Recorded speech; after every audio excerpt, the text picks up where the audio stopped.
Good morning, everyone, and welcome to the 7th meeting of the PCCB, the Paris Committee on Capacity Building. For those who may not have registered to attend the meeting, please note there is a registration sheet at the back of the room where you can provide your contact details and register. Okay. And before we start, let me mention that our member Yusuf Muyad Yusuf is joining this meeting virtually. Let's see if he's connected. Yusuf, are you there? He was before. So he should be able to continue following the meeting online. And let me now introduce the new members of the PCCB who will start their term at this meeting and who I would warmly like to welcome. They are Kerisha Hobson from Grenada, nominated by the Small Island Developing Countries and replacing Crispin Duverne. Welcome. Kaya Ward from Antigua and Barbuda, nominated by GRULAC, filling a seat that has been vacant since early resignation from the committee of Toumasi Blair in 2022. Welcome. And Mr. Mohamed Zmerli from Tunisia, nominated by the African Group, replacing Ms. Renilde. But he couldn't join us yet. It is probably coming soon. And 2 seats of the committee remain vacant for the time being, as the Asia Pacific Group has yet to nominate a new member, replacing Yongshan Zhang from China, and the Eastern Europe Group has yet to nominate a new member, replacing Marzena Kodor from Poland. So I'd like to, again, warmly welcome the new members and express appreciation to the current members for their continued dedication and efforts to the PCCB. And if any of the new members would like to say something or introduce themselves, please, you have the floor.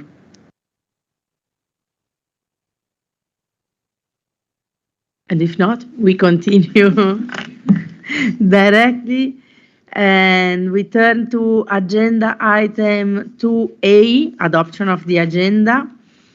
And the Secretariat, in close consultation with us, has prepared the provisional agenda for this meeting, contained in document PCCB/2023/1, which was published well in advance of this meeting and is now being projected on the screen by the Secretariat. Can we take that the PCCB adopts the agenda as presented in document PCCB/2023/1? About the issue of...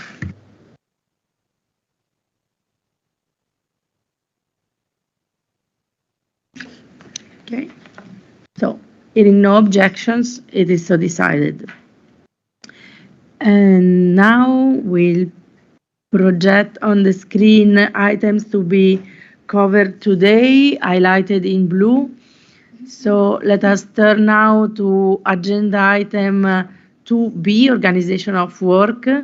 And as per usual practice, the meeting is open to attendance by parties and accredited observers that have registered to this meeting and can still register to the meeting at the sheet that is available at the back of the room.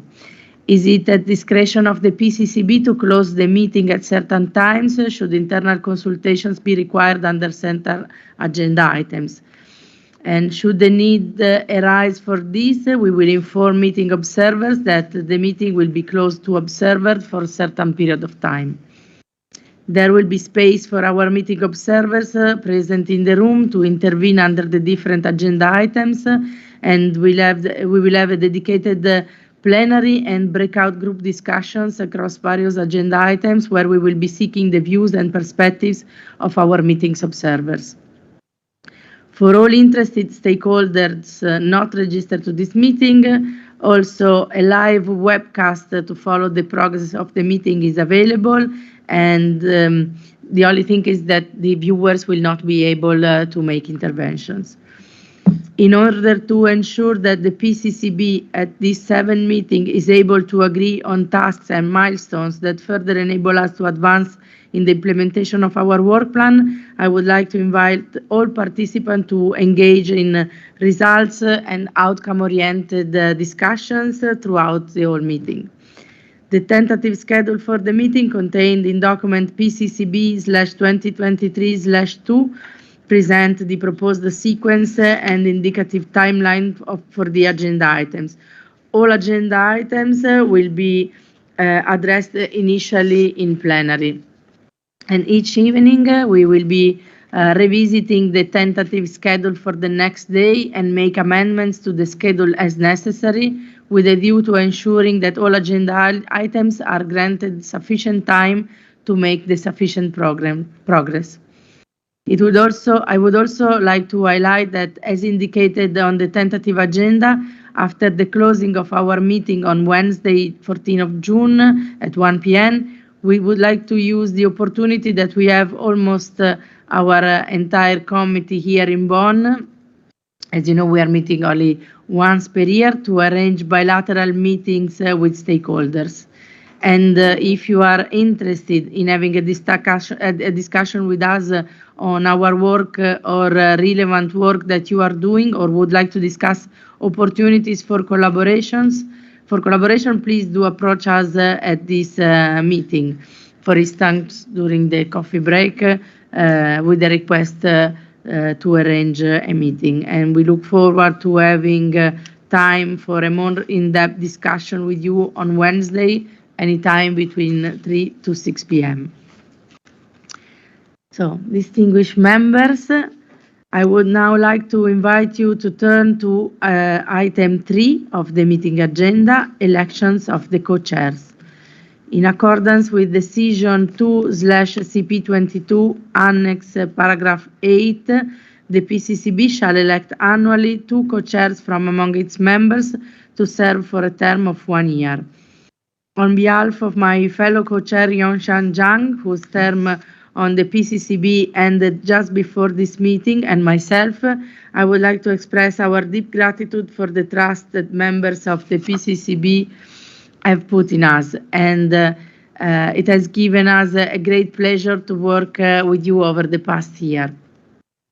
Before we start with the election, I would like to remind us all that parties recognize the importance of equal representation and participation of women and men in climate discussions under the Convention and the Paris Agreement, noting that the COP in Decision 23/CP18 has adopted a goal of gender balance in bodies established under the Convention and the Kyoto Protocol, and that highlighted in Decision 2/CP25 the importance of achieving and sustaining the full, equal, and meaningful participation of women in the UNFCCC process.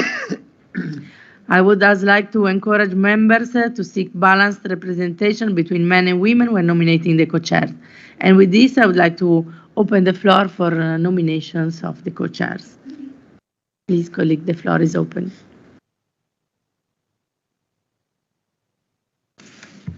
Thank you.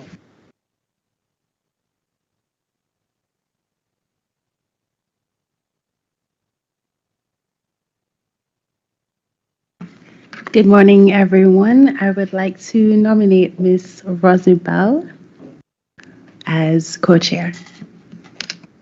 Thank you very much.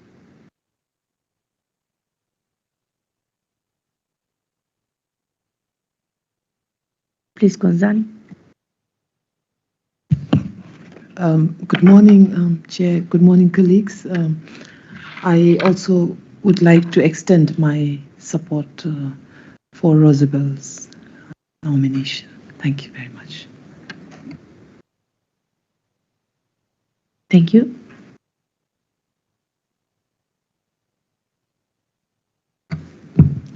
Good morning, Chair and colleagues. I would also like to support Ms. Rosalind to run for co-chair. Thank you very much. Thank you.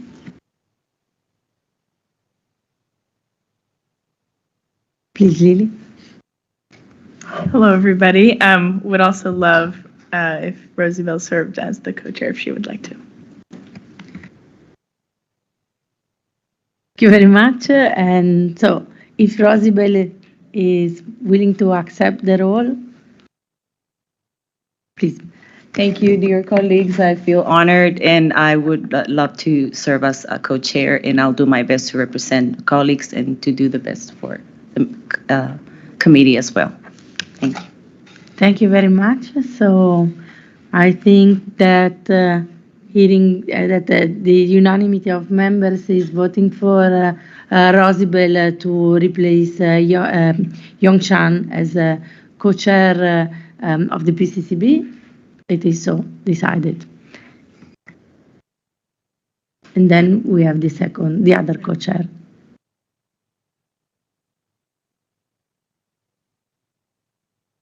Please, Lily.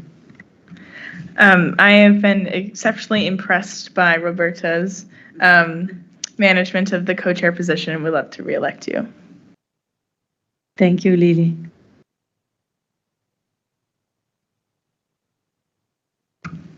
I would like also to join my colleague from the US. Ms. Roberta could continue chairing this meeting. Thank you very much. Thank you. Please, Rosabelle. Yeah, I would like to second Lily and our colleague Farhad and have Roberta again and learn a lot from her too. Thank you all very much. Please, Gonzalo. Thank you, and Roberto, you have been great, and it'll be really a pleasure to renominate yourself. Thank you very much. Thank you all very much, and it will be my pleasure. Please, Ivo, if you want to ask the floor. Good morning, colleagues. I just wanted to add my support to renominating you, Roberta, as co-chair. Thank you. So if there are no more interventions, I thank you all very much. I'm honored to continue to co-chairing the PCCB together with Rosabelle now. And so thank you. Thank you. Please, Rosabelle, you can.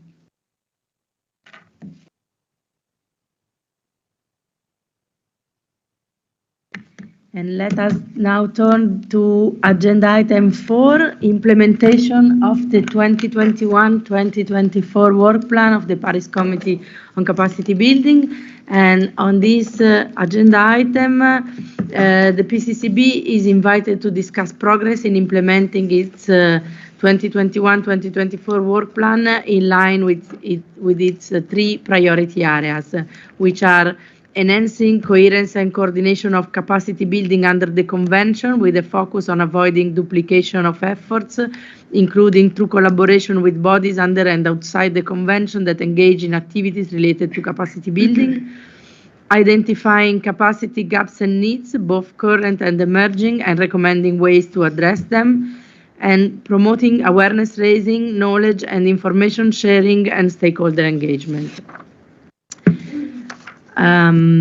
Now we see item 4A, enhancing coherence and coordination of capacity building under the Convention, and we will now until noon consider sub-item 4, as you can, which is on the screen. And let us start with the first part, which is an overview of the recent and upcoming activities aimed at enhancing coherence and coordination of capacity building under the PCCB's work plan of 2021-2024. So, since our last PCCB meeting, the committee has undertaken a range of activities under this priority area, including activities and outputs under the informal coordination group. For example, updating twice ahead of each ICG meeting the forward-looking overview of the capacity building activities of the constituted bodies, operated entities of the financial mechanism, and relevant processes under the Convention and the Paris Agreement that is available on the ICG webpage. 2 ICG meetings were held in a hybrid format at COP27 in Sharm el-Sheikh and this past week at SB 58 here in Bonn. The intersessional work included follow-up exchanges on collaborative activities and the implementation of the latter. With various bodies and the entities and processes, we had exchanges and we will discuss the work of the ICG in a dedicated slot later today. It is also noteworthy that several members of the ICG had an active presence at the 4th Capacity Building Hub, as well as other activities of the PCCB. For example, representative of the Adaptation Committee, the LEG, the KCI hosted sessions at the 4th Capacity Building Hub. The LEG and the TEC also contributed to the call for submission on the PCCB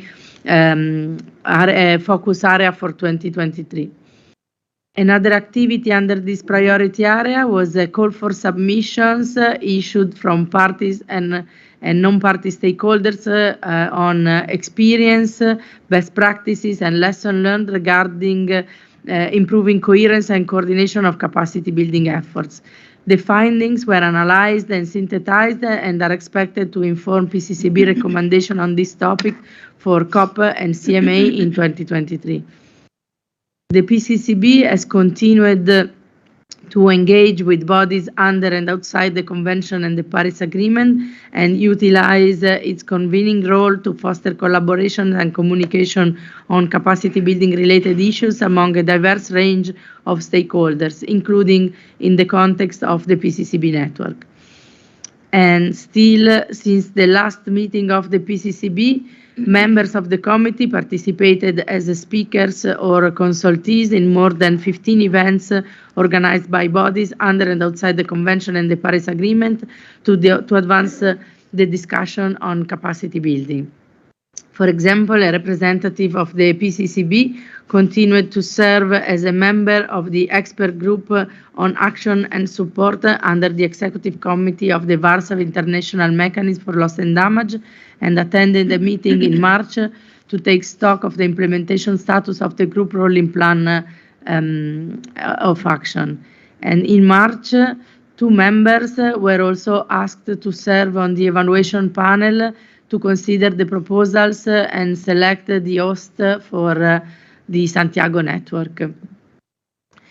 Again, the PCCB participated in a Standing Committee of Finance launch event in November on the 4th biannual assessment and overview of climate finance flows, and the first report on the determination of the needs of developing country parties related to implementing the Convention and the Paris Agreement. The PCCB shared information on the links between its work and the findings in the needs report. The PCCB further collaborated with the LEG at the NAP Expo to jointly deliver an event with other partners in March on creating a national adaptation program and building long-term capacity for implementing the Paris Agreement. A PCCB member presented 3 PCCB resources that support country-owned sustainable capacity building efforts toward implementing the Paris Agreement. And during this past week, the PCCB was also invited to participate in meetings and engage with the Glasgow Committee on NMAs and the Facilitative Working Group to present the PCCB work and opportunities for collaboration. The PCCB also engaged with bodies outside the Convention, particularly in the context of its network. By participating at the joint Fundación Avina, IDRC, and UN University event at the Latin American and Caribbean Climate Week in July on capacity building and youth leadership, as well as member-led webinars and workshops under the umbrella of the PCCB network throughout the year. In addition to participating in activities of bodies under and outside the Convention and the Paris Agreement, the PCCB has engaged with over 200 entities and more than 300 experts through its own activities, including at the regional level and in the context of the Capacity Building Hub. And with regards to upcoming activities, during the intersessional period until the next PCCB meeting, we expect to continue the work under the ICG and maintain the practice of engaging with bodies under and outside the Convention and the Paris Agreement with a view to enhancing coherence and coordination in capacity building efforts. We also will continue to engage with stakeholders under and outside the Convention and the Paris Agreement with an upcoming collaboration with the transformative urban coalition projects in the co-creating the cities with the serve photo competition. And to celebrate this collaboration, all observers are cordially invited to the film screening and reception that will take place after the meeting today, this afternoon, at the same floor. In addition, the PCCB will consider the draft recommendation to the COP and the CMA for enhancing coherence and coordination of capacity building and avoiding duplication of efforts. And finally, the PCCB will host a technical session at the 5th Capacity Building Hub, focusing on key aspects of enhancing coherence and coordination, which will be discussed shortly. And so this brings us to the end of the presentation of the past and forthcoming activities. I would like now to open the floor for any reaction from PCCB members floor and for PCCB member first and then to observers. So please, now the floor is open to PCCB members.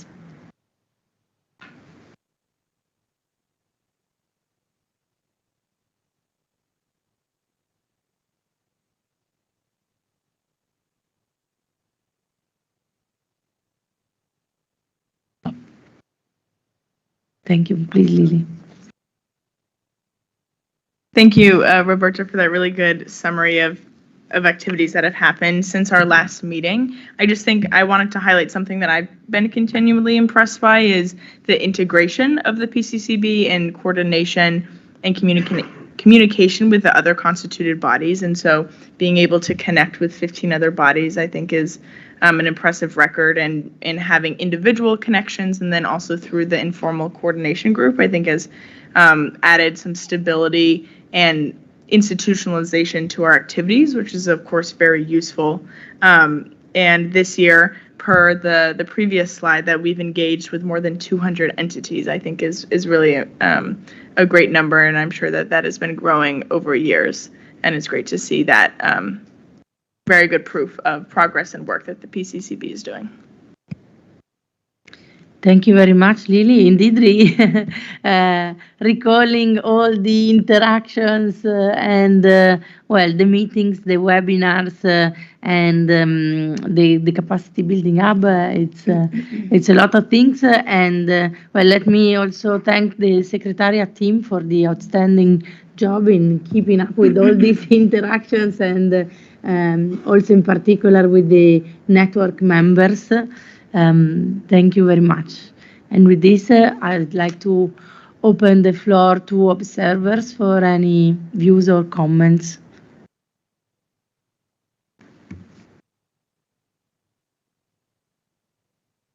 Please, Debra. Thank you so much. I do want to just say a great thank you to the Secretariat and to the PCCB itself for the continuous work to improve coherence and coordination. That has been so critical, and we know that from the research community, I'm Dr. Deb Morrison from Ringo here today, that we know that is the way forward to enabling Article 6 of the framework itself around action for climate empowerment. So thank you very much. Thank you.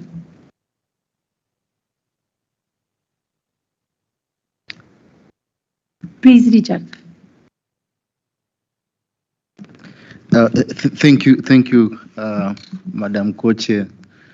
I just wanted to also join my colleagues in congratulating you and your team for a wonderful job that you are doing with regard to implementation of activities as guided by your work program, and also in line with mandate that was given to you, particularly under the COP decision 1, CP21, para 71, if I'm not mistaken.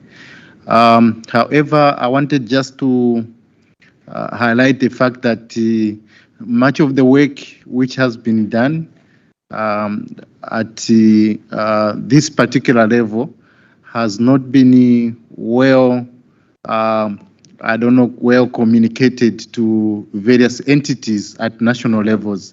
Particularly, I'm seeing the role of national focal point in terms of expanding your area of coverage. Maybe you could explore that particular avenue. Maybe from time to time, the national focal point could be brought into discussion. I don't know how. I know that you have collaborated there very well with the other constituted bodies under the convention, but at national level, I think that the national focal point will be of great help when you want to expand your visibility on the ground to ensure that everyone in all the countries are in the know in terms of what is happening with regard to the work of the PCCB. Thank you so much, and congratulations to you, members of the PCCB. Thank you. Thank you very much, Richard. And well, first, thank you for your continued support and efforts as a former member of the PCCB. And as well, thank you for the comments and suggestions. We will organize on Wednesday, there will be a breakout group where we will address ways to enhance PCCB activities at national level. Thank you. Thank you very much for your input. Please, Pemi.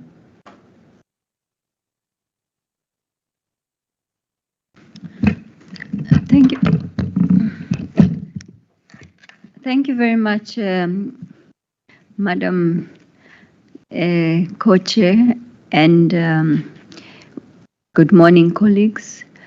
And I also join the floor to congratulate you and your team for the work that has already been done, on the PCCB. And maybe just to say, in terms of what my colleagues have said in the room, to add in the voice in saying that capacity building, I think we've continuously said that it's a cross-cutting in nature. And I think having the coherence and coordination of capacity under the convention and bodies outside, it's very important, because you will appreciate that most of the capacity building that is provided, it's also not done by policymakers, but by people in the universities, and non-state actors and so on. So it's very important that we have that coordination and coherence with such bodies. And I would also want to go further and say, in addition to what my colleague from Zambia said, Richard, in terms of getting the national focal points involved, I think that will be something that we need to even push strongly on, because how do we then speak about capacity building being cross-cutting, whereas it becomes a side thing? I would really much hate for all the work that the PCCB is doing to not be taken serious, or to be something that is shelved and not be used. But I would want it to be lifted or highlighted in such a way that the cross-cutting nature of it comes out very clear. I think that's what I would like to add into the voice of ensuring the coherence and coordination. Thank you so much. Thank you. Thank you very much for your comment and input. Very useful. If there are, please. Yes. Thank you very much, Co-Chair Madam. I am from India, and my association with PCCB is just a 10-day-old. But I will appreciate how this PCB work and coordinate all the activities. And I think the strength of this forum is in the women of this group, which are coordinating and coordinating every activity. But I have one suggestion. When 15 days back, I go to the PCCB site, I find many countries are still not the member of PCCB. And there are strength and weakness in every country regarding the climate action program. Some are good in renewable energy, but not in adaptation and mitigation. Some are good in other areas like gender, etc. We are not able to extract all the strength because every country which should be member of this forum is not yet the member of forum. So we need to strengthen this forum by approaching each country that at least one organization should be there in the PCCB, because I agree with all the developing countries' view that national focal points at present are not coordinating very well the capacity building activities because they are busy with around 22 processes. So sometimes they are not able to reach out the right organizations. For example, in India at the federal level, we got the information about capacity, but I have to percolate this information to my 28 states. To involve these 28 states are major work. At the federal level, knowledge may be more. At the state level, at the ground level, if I want to perpetuate knowledge, I should get the information about the capacity building workshop well in advance. I have to coordinate with all of them to they at least attend these events and get the benefit of this capacity building workshop. So I will suggest that we can strengthen this organization further by making it going to more field-based training also. Anytime, like I am coordinating in G20. Anytime people come to the G20 event, we can coordinate the one session with the national focal point and organize some event for them also. So by using every opportunity of training, we can make this PCCB more powerful and more approachable for everybody. Thank you. Thank you. Thank you very much for this input because indeed it's so important to use every opportunity to promote the PCCB as in its role of enhancing coherence and coordination of efforts. Please. Thank you so much. I'm Jerome from the Philippines, and this is Assistant Secretary of our Ministry of the Interior, Lilian De Leon. First, we would like to congratulate the two coaches. PCCB is a very strong, potent area to realize the goals of the Paris Agreement and the Convention. Here are some thoughts that we would like to respectfully put forward. Number one, in all work streams, there's really that inherent need to enhance governance and leadership. This is necessary to allow more conversation and more consensus that capacity building is a multi-level, multi-dimensional area of expertise. It is, in fact, a different science. IPCC, no less, has enumerated many points on capacity building so that climate action across areas of mitigation and adaptation can be transformative. So we should go beyond knowledge development or awareness raising. We have to really go to skills development that will run the technological innovation that's necessary to bridge the gap and needs. So capacity building is what people should take on as we all push all parties to really transform climate action, to realize what deep cuts in emission means, and to realize what advancing capacities of especially vulnerable communities is all about. So the Philippines stands ready to support PCCB in this regard and to embed evidence and science in the discourse of PCCB, because I think assessing past actions would require quantified or computed gaps and needs, and I think the best available science is here for us to really make all actions relevant and to avoid maladaptation on one hand, and so that we really push for the relevant mitigation options. So what we're trying to say is that this requires a holistic governance and leadership based on science. Thank you so much. But let me close by saying mabuhay, because today is the Philippines Independence Day celebration. Thank you so much. Thank you.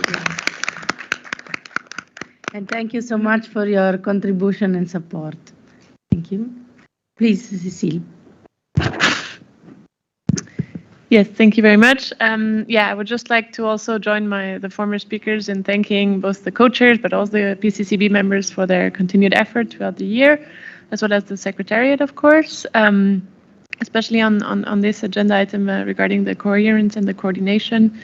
I just wanted to add that in particular, the forward-looking overview of all the capacity building activities of all the bodies is particularly useful. I think it shows really the very strong engagement of the PCCB across all constituted bodies, operating entities.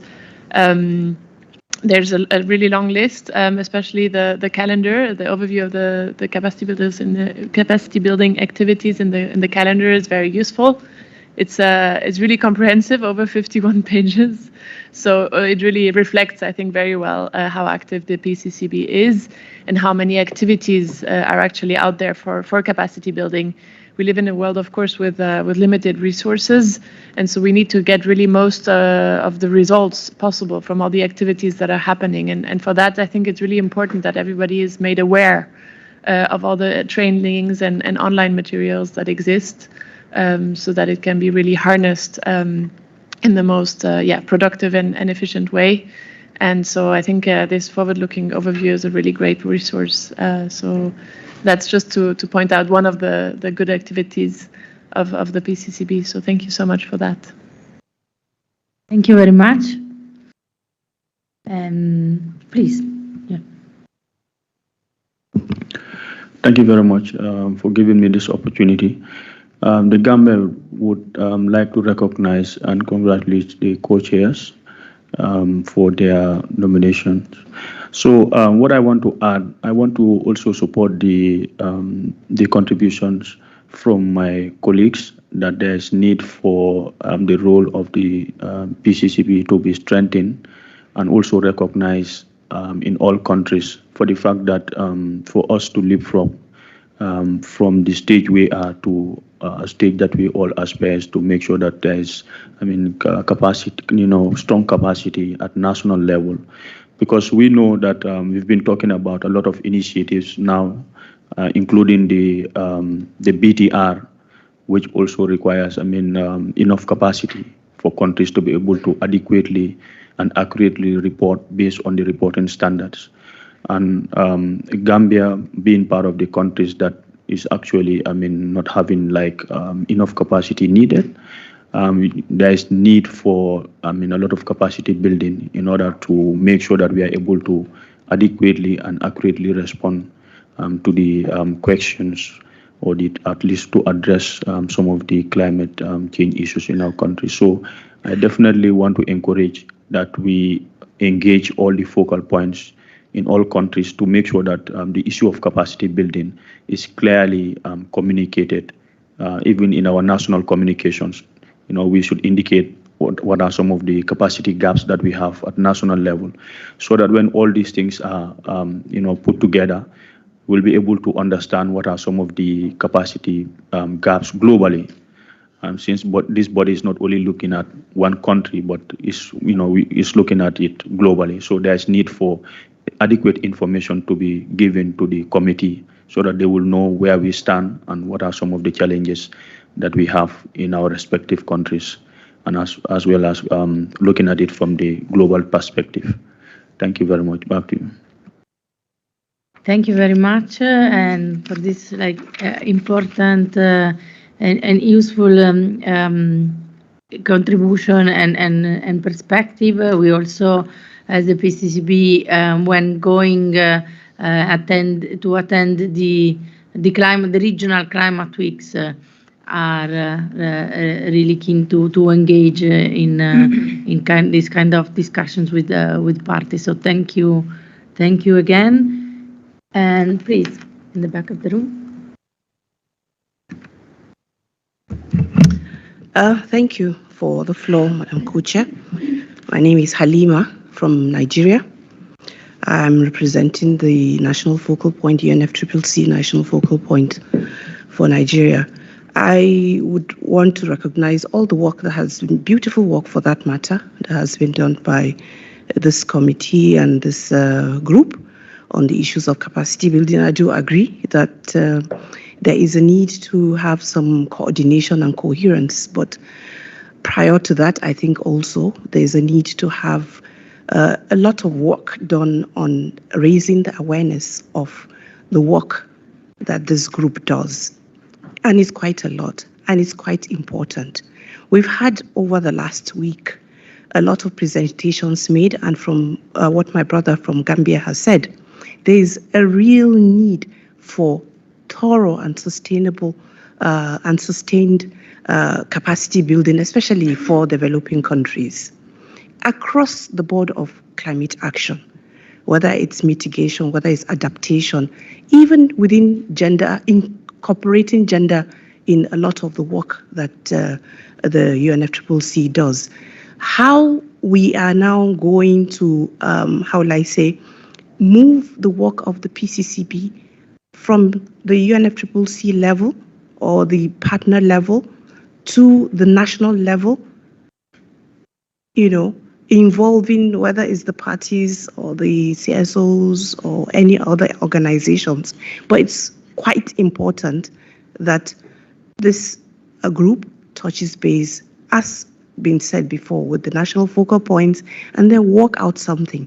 I do know that, yes, the Climate Week, Regional Climate Week is an important platform to do this, but I suggest an immediate contact, touching base with the focal points so that a certain system is created in trying to expand the work of the PCCB and making it relevant to the parties. I thank you. Thank you very much, and we certainly will look in deep on how to take your suggestion further with the national focal points within still the mandate of the PCCB of enhancing coherence and coordination of capacity building efforts.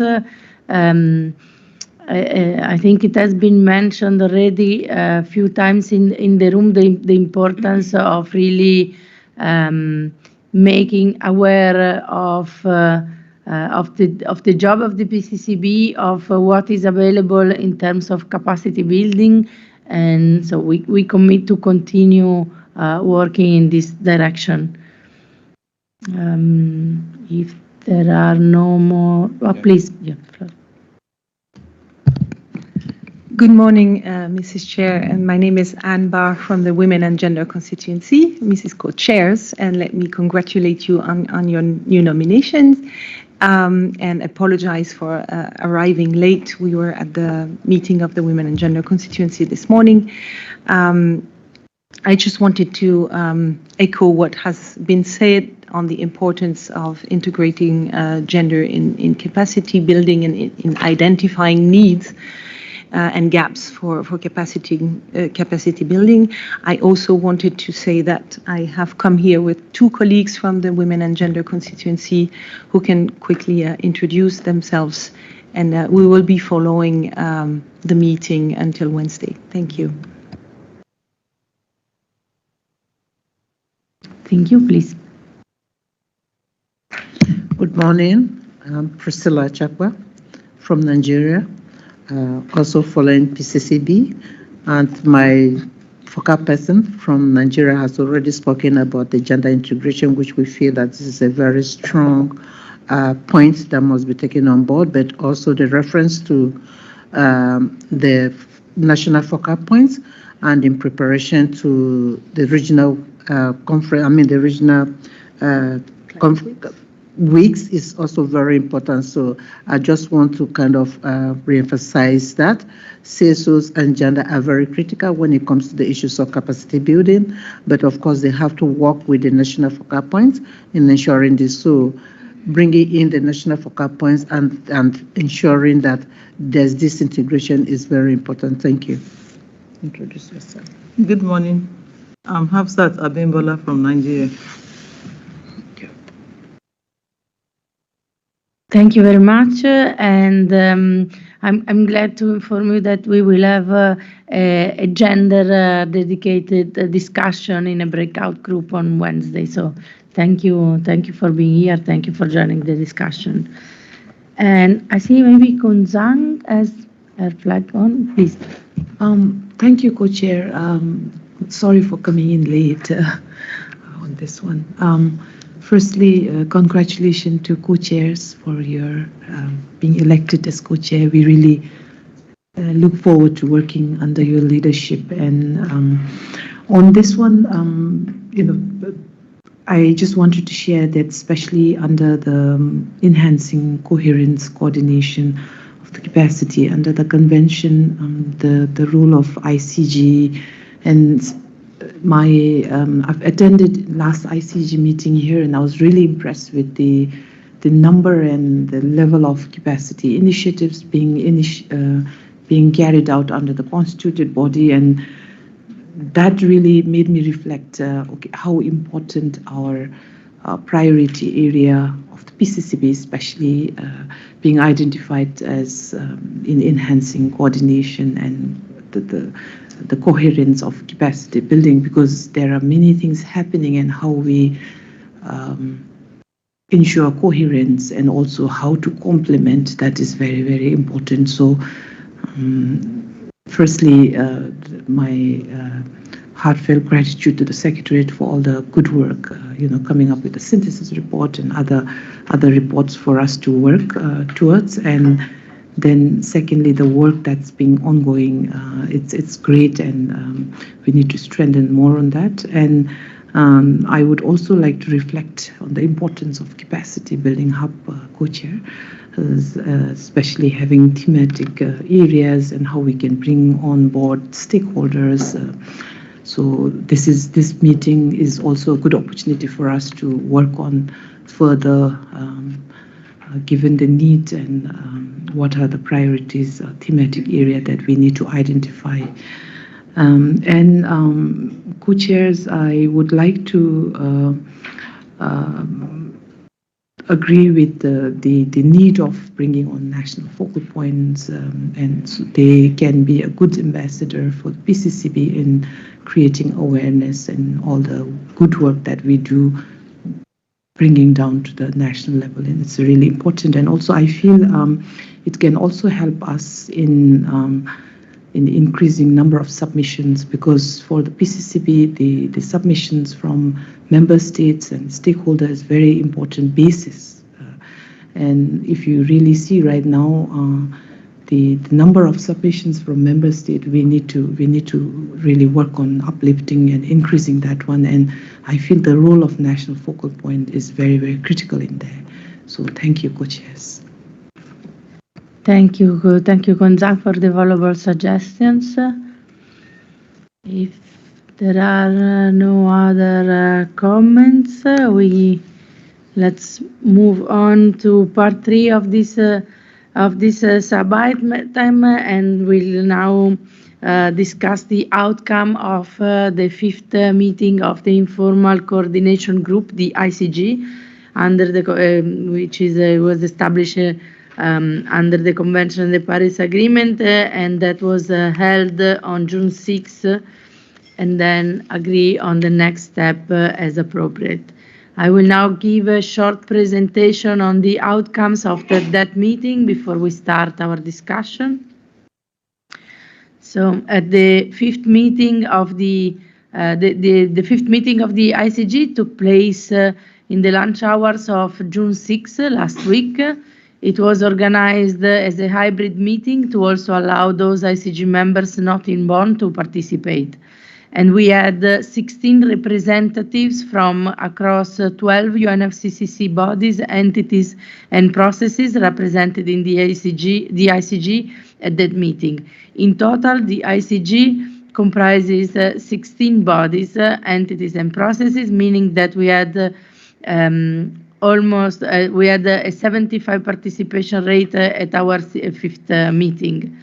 We thank all representatives who could made it, and fully understand that some were unable to attend due to conflicting meetings and busy in the Bonn session here. And we also especially thank the representatives of COP28 presidency, Ms.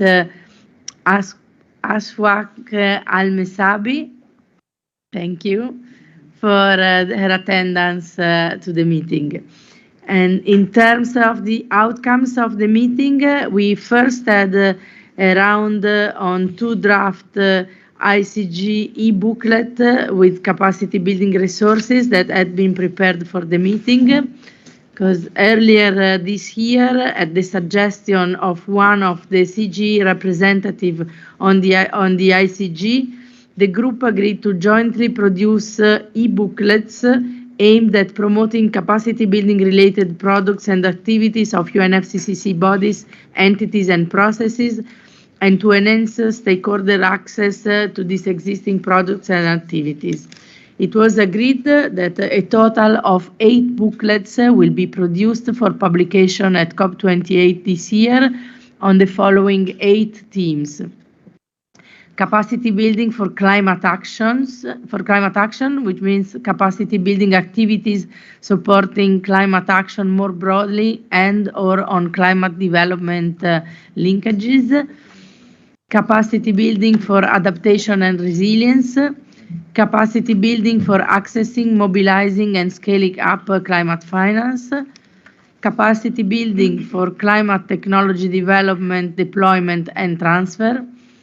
Capacity building for integrating human rights, gender, indigenous people knowledge, education and youth in climate action. Capacity building for sustainable land use and management. Capacity building for mitigation, and the last one, capacity building for transparency. The first 2 draft booklets on mitigation and transparency were produced for initial feedback from ICG members at the ICG 5 last week. Members welcomed the draft and outlined the usefulness of these products. However, the meeting, due to the time constraints, was not intended as a space for a detailed review and proofreading. It was agreed that these 2 booklets will be shared via email after the session for detailed feedback. So we'll now wait for feedback from the participants to the meeting. And based on the feedback we receive, we will then decide if our process of seeking information on relevant resources for the remaining 6 booklets, including our data collection template, will need to be adjusted. The information for the remaining booklets will also be gathered soon to ensure timely finalization of all the booklets before COP28. I would like to highlight that the booklets will constitute the PCCB's key output under activity B.1.1 and B.1.2 for 2023 in our work plan on gathering information on efforts to address capacity gaps and needs and analyzing this information respectively. Following our discussion on the booklets, we focused on our standing agenda item, which is a coordination discussion on the basis of our forward-looking overview of capacity building activities undertaken by the ICG members. The document is publicly available, and you can open it directly from the QR code that you can see on the screen. It is updated twice yearly ahead of each ICG meeting based on the inputs that we receive from ICG members. And as Cecile pointed out, it's a quite comprehensive document which we hope will be useful to everyone. During the discussion, ICG members highlighted specific products and activities of interest of other members in the group, including activities with potential for collaboration with other bodies, as well as highlighted existing collaborations. For the first time since joining the ICG earlier this year, we had a Nairobi Work Programme representative at our meeting. The Nairobi Work Programme works the Nairobi Work Programme works with 450 stakeholders to fill adaptation-related knowledge gaps and is keen to support the UNFCCC bodies and entities in their capacity building efforts.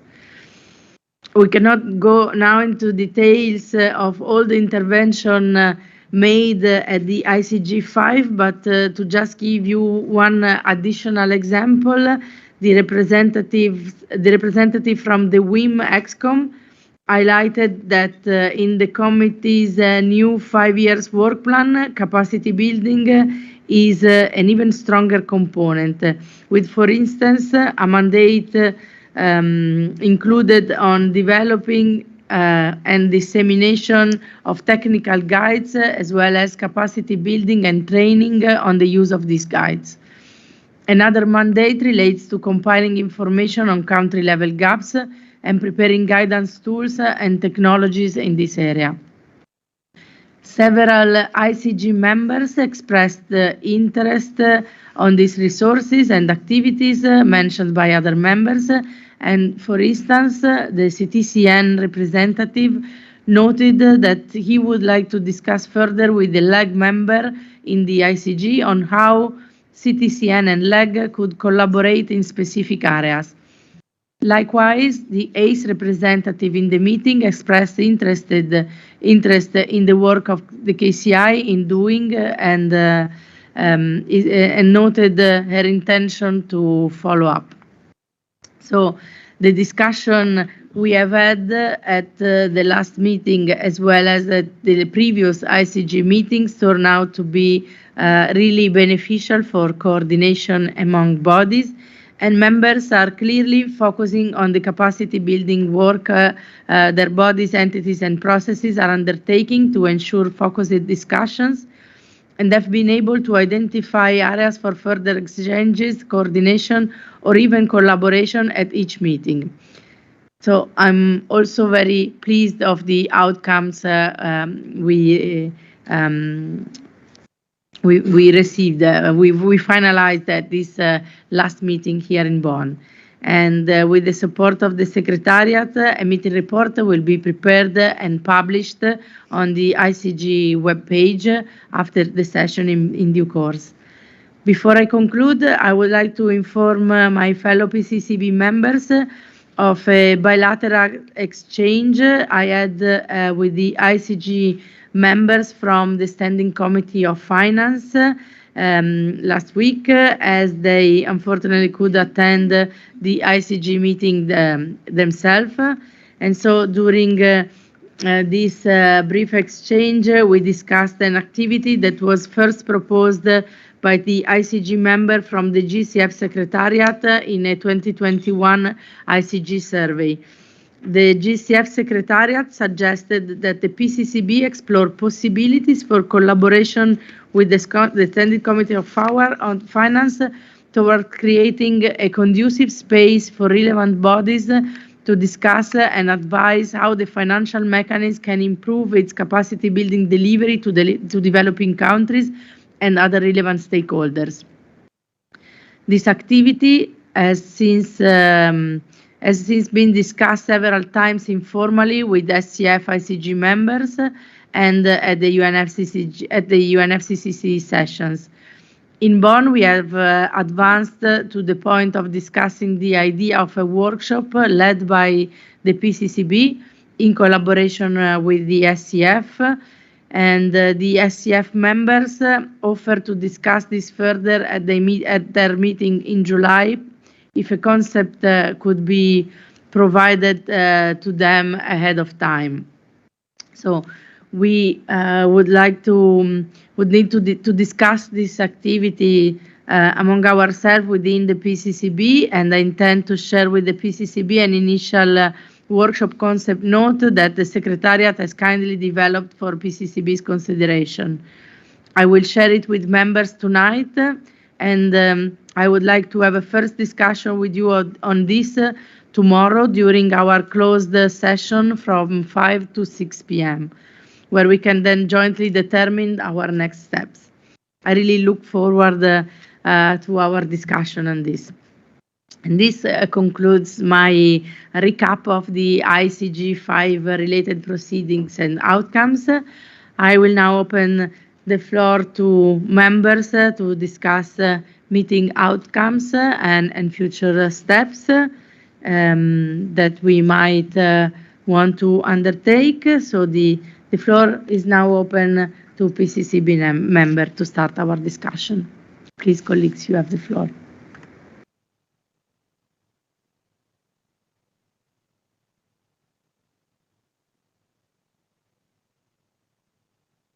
Please, Gonzalo. Thank you, Co-Chair. Thank you for the great presentation. I firstly would like to applaud ICG since establishment in 2021 for all the good work. And as I mentioned, I also attended the ICG meeting this session, and I was really impressed with the level of representation and the kind of activities, capacity activities that's being carried out. One thing that was that I had taken away from the meeting was that while the discussion was going on among the ICG members, it's besides the benefit of having coherence and also avoiding duplication, complementing each other, it is also very impressive to notice, especially among the members, on following up on the best practices that's going in each constituted body in carrying out capacity building and discussion around how to replicate, because I feel that's very, very important in order to not to duplicate and also start from the scratch, because that saves a lot of resources, and also there will be some the code of conduct which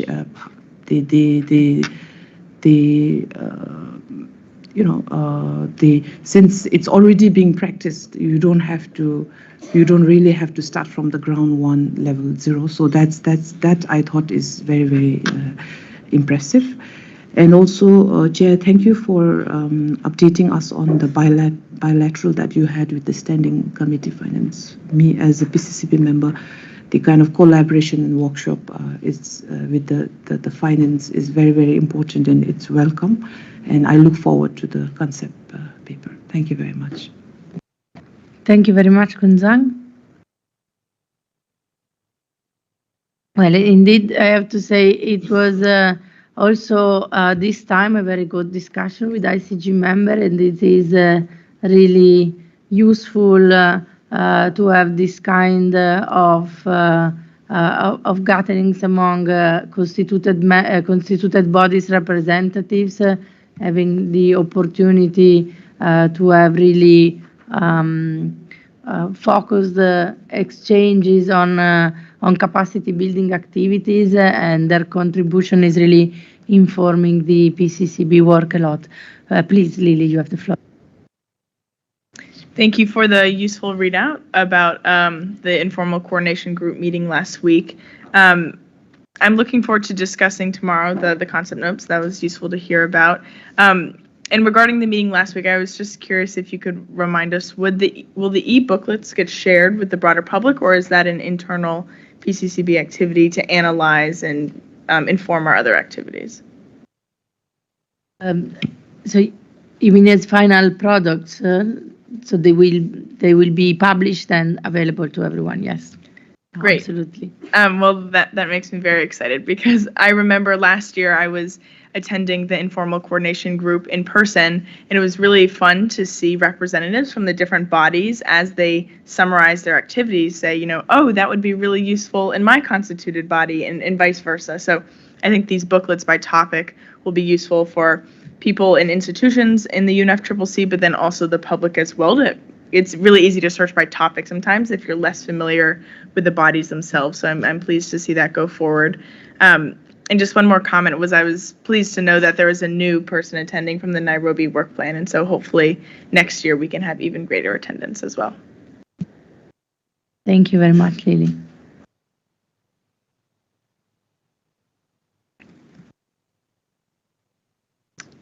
If there are no more comments from members, the floor is now open to observers.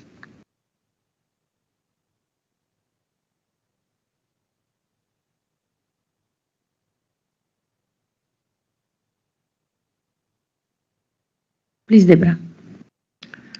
Thank you so much for this work. As you know, Ringo is slightly different than other constituencies in that we are not an advocacy organization, but we provide advice and research-based support for the work of the United Nations, UNFCCC. And to that end, I would highly encourage the involvement of Ringo through the focal points in review of any of the e-booklets, if possible, just to ensure that we can support you in any way and add to the depth of those resources. Thank you very much. We might want to discuss this proposal in our closed door session, and we'll, of course, inform you on the result. Thank you all. If there are no other comments, please. This is Greg Walker from Mediators Beyond Borders and Oregon State University. I'm very impressed with the e-booklets. I worry a little bit about the capacity of the PCCB to do all this work. You do excellent work, but your work relates to everything. And of course, now that I've said that, I would propose one additional e-booklet and perhaps one on participatory governance, stakeholder engagement, and conflict management. And then I echo the comments of my friend and colleague Deb from the Ringos that those of us in the Ringos do have some capacity to support the work that you do. And certainly we can have that conversation. So thank you very much.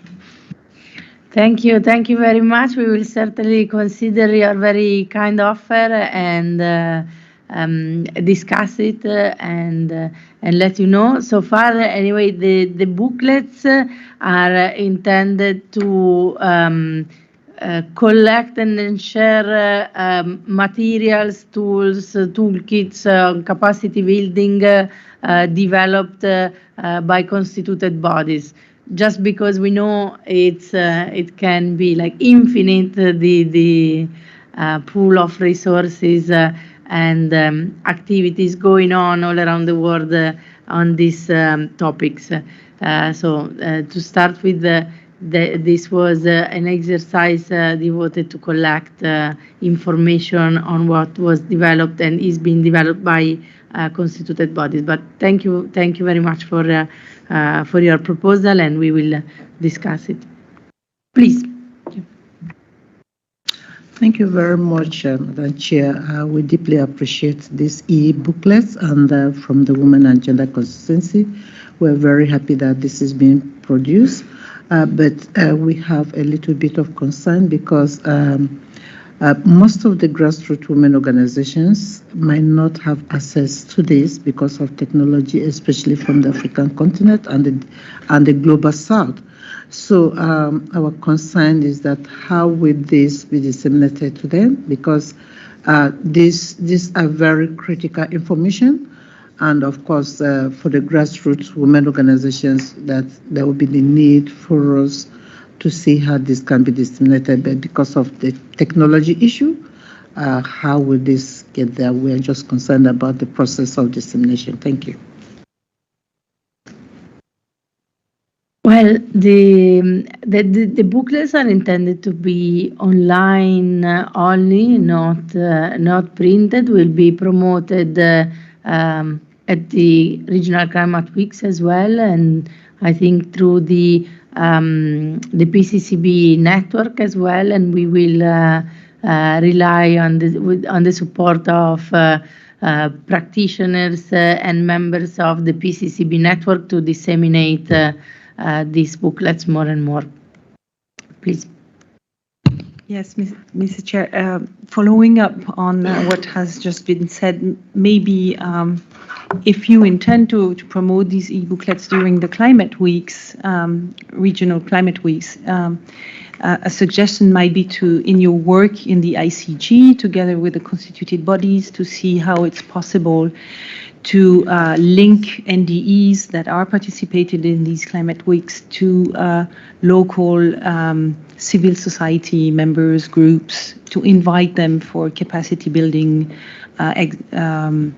workshops, for example, or meetings. I know that this is not in the hands of the PCCB themselves, but maybe in the discussion within the ICG, that could be something that could be suggested to some of the constituted bodies if they have budget for capacity building, that they think of inviting also these grassroots women's groups so that they know about the type of capacity building that is offered by the convention. Thank you. Thank you very much. Well, just for clarification, at the regional climate weeks, so the booklet will be available from next year because they are under development and will be completed by COP28. So far only 2 drafts are ready. There is another request from the floor, please. Thank you very much, Chair. I am Romsat from UN Human Rights Office. We are very pleased to hear that you are developing the e-booklet on human rights, and we would like to express our interest to support this development. And because we already very pleased to collaborate with PCCB on the online court on human rights and climate change. So we would be very happy to support you in any way. Thank you very much. Thank you. Thank you very much for your offer of support. If there is any other comment, it can also be sent through our in-meeting survey on SurveyMonkey. But please, you have the floor.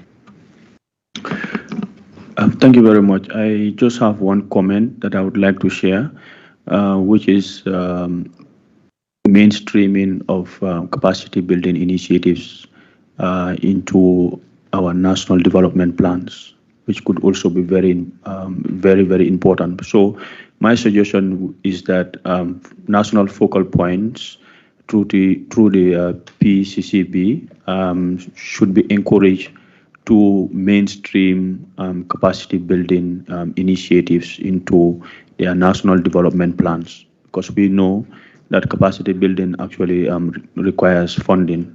So countries are not actually expected to rely 100% on donor funding.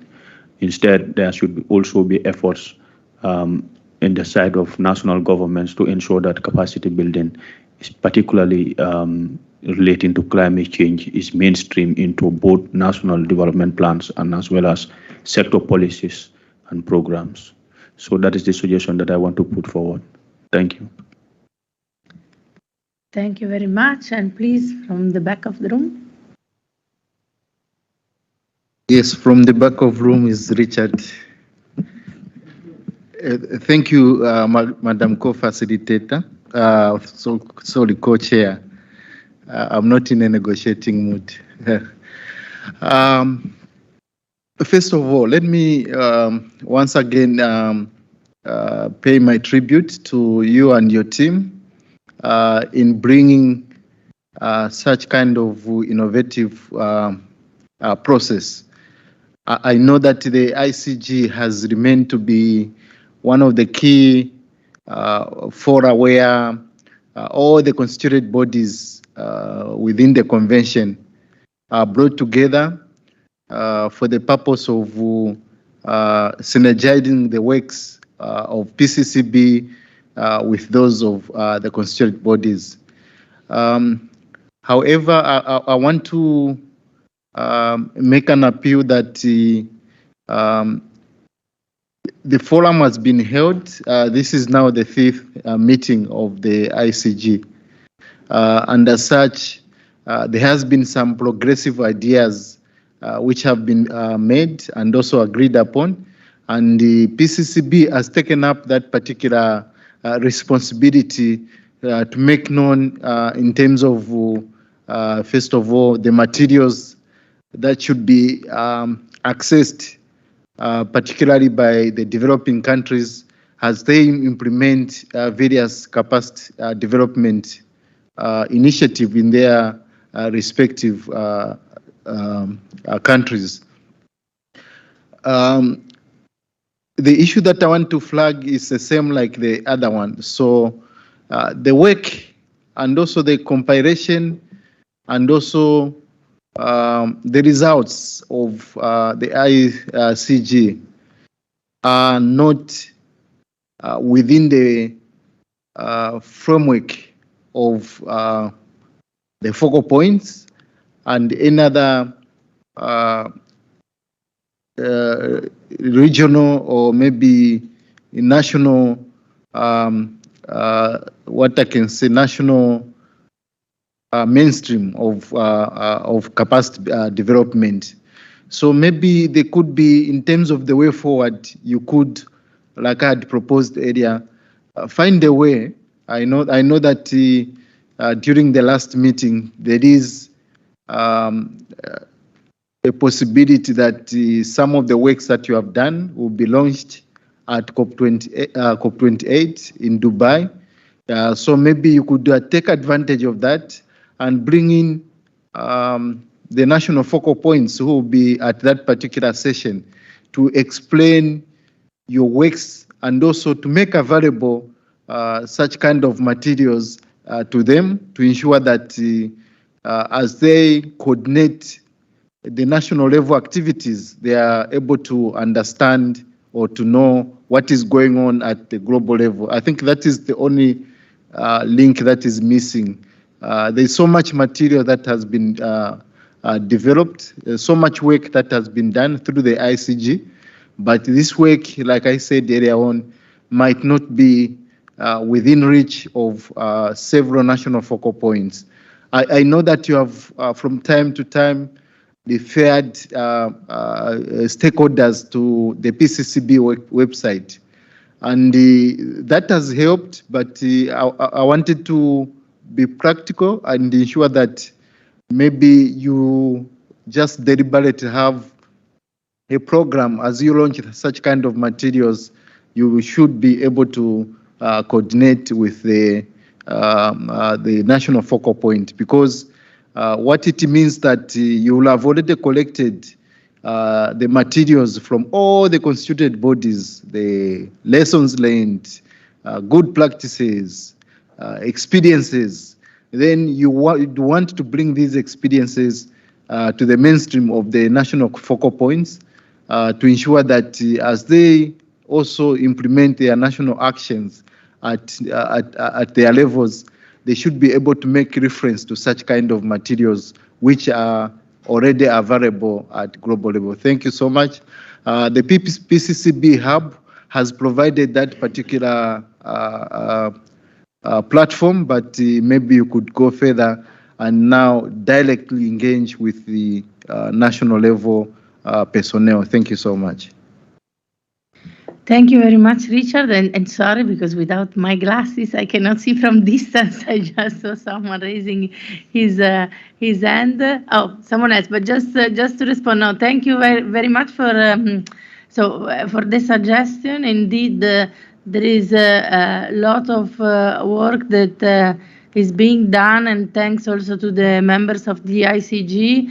And what is now very important is to really reach out to the relevant stakeholders who need to be informed about this work. Sometimes, so I'm so into the PCCB, sometimes I'm so surprised, even in my delegation, people don't really know all what the PCCB is developing. So it's really important to communicate and disseminate more and more what is being done.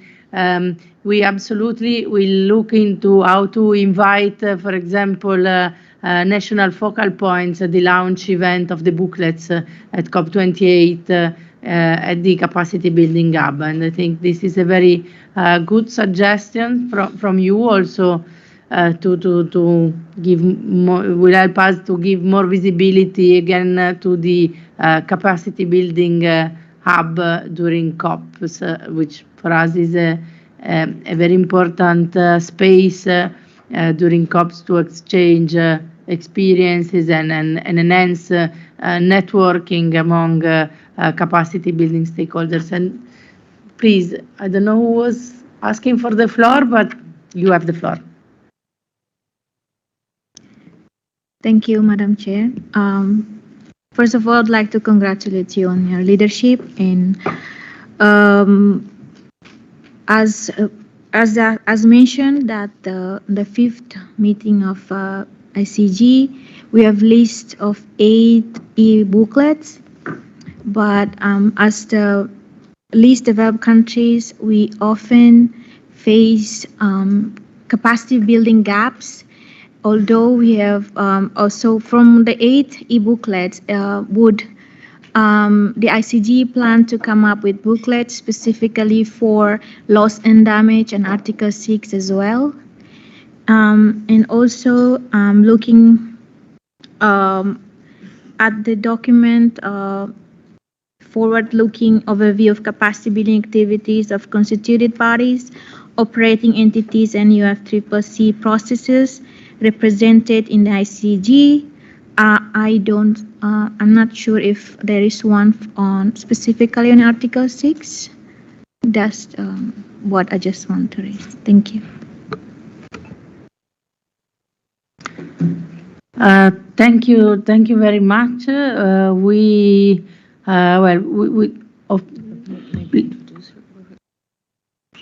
Yes. Can I ask you all to introduce yourself when taking the floor? And oh yeah, my name is Justina from Timor-Leste. So we often have for LDCs, for example, for Article 6, there's always issue on Article 6. We don't really know about this. It's very hard. You see already the gaps where you don't really understand what you're talking about, or when you are, as LDCs, we are negotiating in our developed countries counterparts. So it's very important for us to be capacitated in whatever it is that we are talking about, especially Article 6 and loss and damage. We think that it's very important to put an effort there and to raise the capacity of the LDC member states. Thank you. Thank you very much. And indeed, also during the meeting with the Glasgow Committee on Market Approaches, this issue was raised on the importance of disseminating more information and support parties in building their knowledge on Article 6 and the subtopics it contains. So far we are in the process of developing these 8 booklets, but we absolutely will consider for the future how to produce one also on the topics you are suggesting, of which for now probably there was not even so much material available from constituted bodies, but we will definitely think how to work on it. Thank you. Please. Thank you, Madam Chair. My name is Ahmed Abu Dahir from the State of Palestine. I do support what is mentioned by my colleague, Mr. Richard, regarding the sharing information for the focal points. Also, I think for the 8 booklets, if they also concentrate on the impact of capacity building. The problem not only to have the capacity building with numbers, but also we need to have their impacts at the national level to see other stakeholders understand those capacity building programs and they practice it. Thank you. Thank you very much. As briefly mentioned before, we count on the contribution on this also from members of the PCCB network, as the PCCB mandate is focusing on enhancing coherence and coordination within and outside the Convention and the Paris Agreement.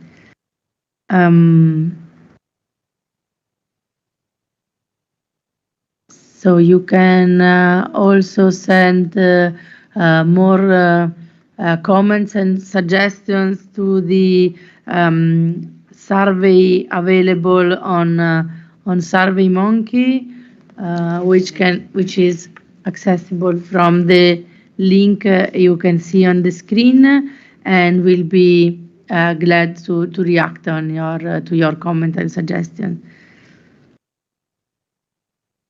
And I would now invite you all to turn to part 3 of agenda sub-item 4B, evaluation of progress of the informal coordination group for capacity building under the Convention and the Paris Agreement. The related background document is PCCB/2023/4. And the PCCB is now invited to discuss how to conduct the upcoming evaluation of the progress made by the ICG since its establishment in early 2021, and to agree on the approach and the timeline for conducting the evaluation. In discussing this matter, the PCCB may wish to consider the potential timeline, elements, and sources of information for evaluating the ICG that are outlined in the annex to the background document, and which will now be shown on the screen.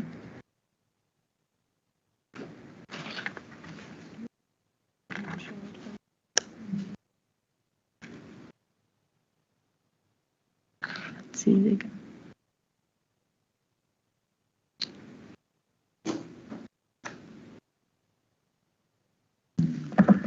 Okay.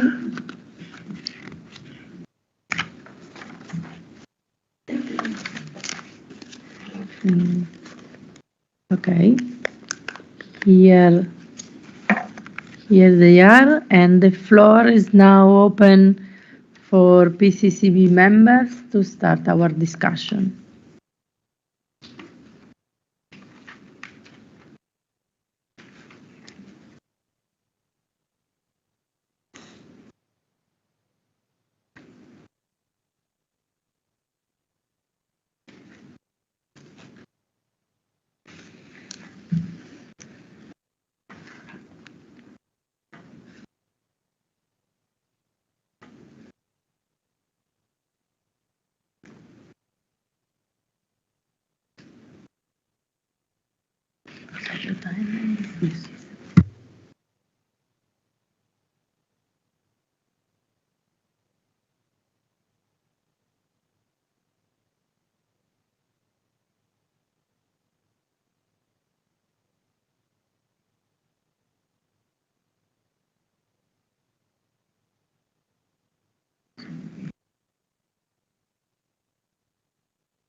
Okay. As it is proposed in the... Oh, please, Lily.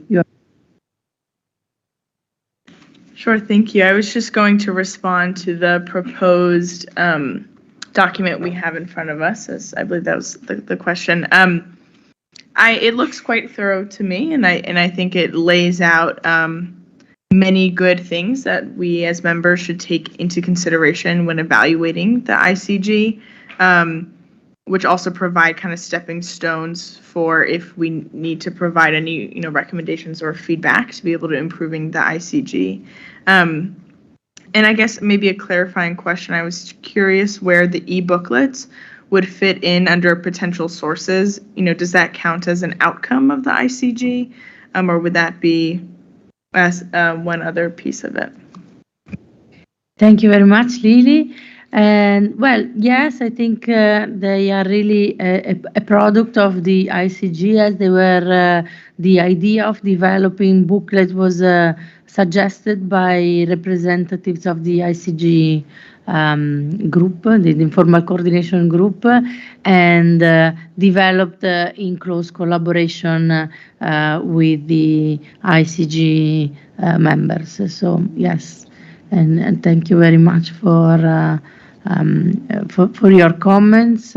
As a timeline, we will conduct this review of the ICG group throughout August and September in order to ensure a timely discussion and evaluation to be and results to be ready for the next ICG meeting at COP28.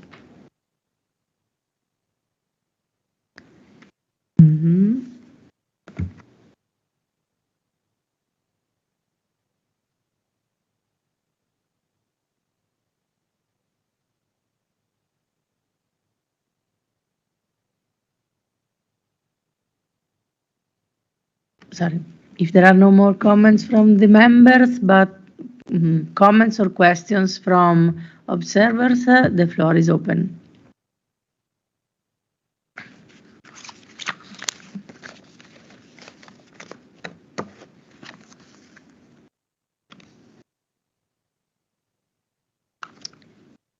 Okay.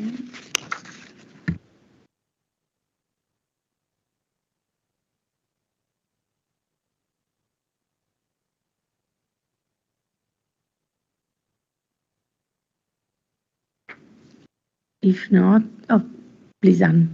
Sorry, so Anne Barr, WECF and WGC. Just a question, are observers also enabled to provide input in this review or not? Well, on the basis of the provided information, of course, well, observers usually don't participate in the meetings of the ICG, but any comment or request or question can be submitted to the PCCB then, naturally. Thank you.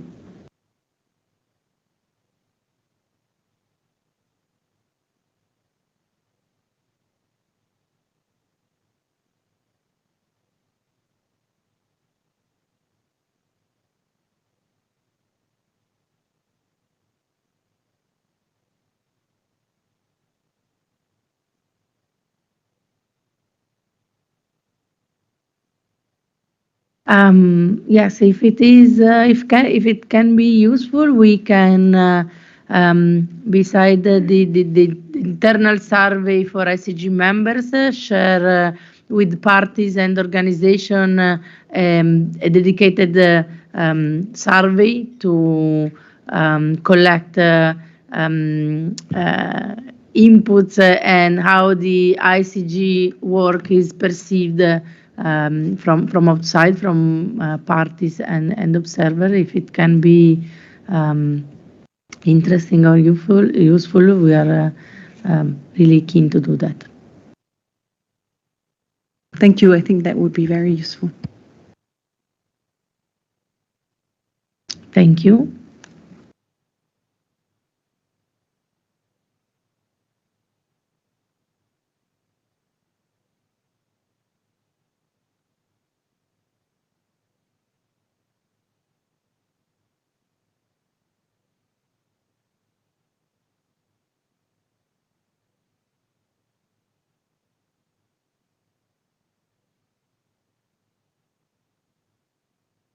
Okay, thank you very much. And now I'd like the committee to turn to agenda item 4P, identifying capacity gaps and needs, both current and emerging, and recommending ways to address them.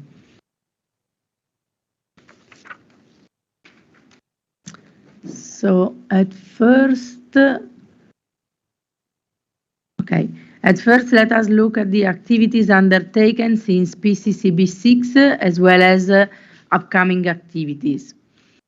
Since its establishment, the PCCB has been undertaking a range of activities aimed at identifying gaps and needs, both current and emerging, and recommending ways to address them. Some of these activities undertaken since the last meeting of the PCCB include the publication of the toolkit to assess capacity gaps and needs to implement the Paris Agreement in French, Spanish, and Arabic, to disseminate the toolkit at a regional level and reach wider stakeholders. The PCCB would like to thank once again the UNFCCC Regional Collaboration Center for the MENA and South Asia, as well as the PCCB network members, Impulse South, for supporting with the translation of the toolkit.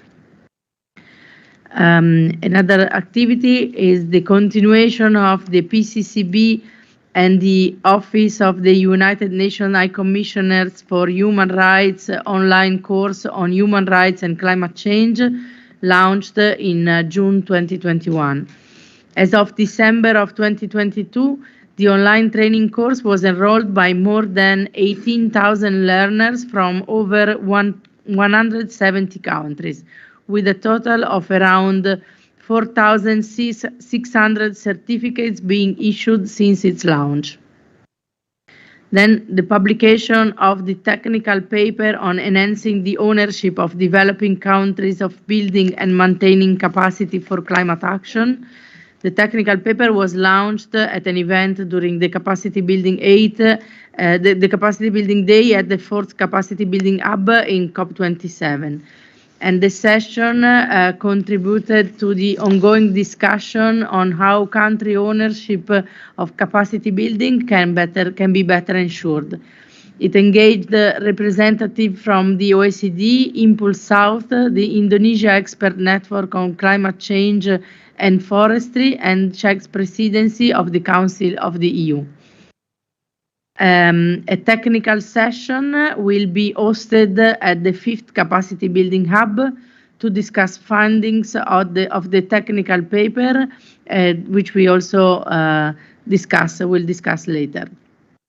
And finally, relevant recommendations for the COP and CMA on enhancing developing country ownership of building and maintaining capacity contained in the 2022 Annual Technical Progress Report of the PCCB. Now you can see an overview of the upcoming activities under this priority area, including work related to the gathering of information on efforts to address capacity gaps and needs by preparing e-booklets on capacity building resources under the ICG. I won't go in further details as we already shared the information about the e-booklets. A call for submissions from parties and non-party stakeholders on tools and methodologies for assessing and addressing capacity gaps and needs related to accessing climate finance, a draft of which will be considered by us at this meeting. And the translation of the technical paper on enhancing the ownership of developing countries of building and maintaining capacity for climate action, which was translated in French, Spanish, and Arabic, supported by members of the PCCB network, to make the technical paper widely accessible and foster greater understanding and engagement from stakeholders across different regions. And of course, continuing the provisions of recommendation to COP and CMA on enhancing developing country ownership of building and maintaining capacity. I would now like to open the floor for any reaction by PCCB member, following which we also will open the floor to observers. The floor is now open to my fellow colleague PCCB members.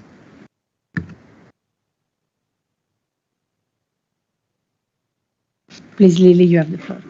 Thank you. I think I just wanted to share what excites me the most about our recent activities, and particularly out of all of the activities, not just for this one sub-item, is the translation of the toolkits and the resources. Because when you think about capacity building, a language barrier is often so key, and I know a lot of work goes into translation, and so that really expands the ability of the PCCB to be able to do their work and for it to be received and integrated into other institutions. And so that is a really big success, I think, and knowing that that can continue going forward.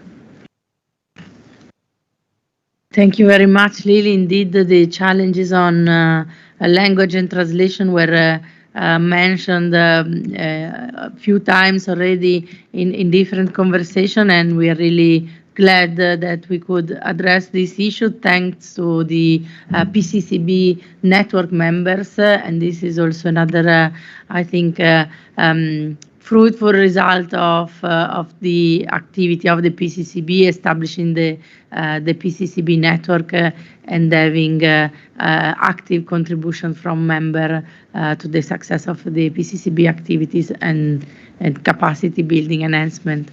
Please. Thank you very much.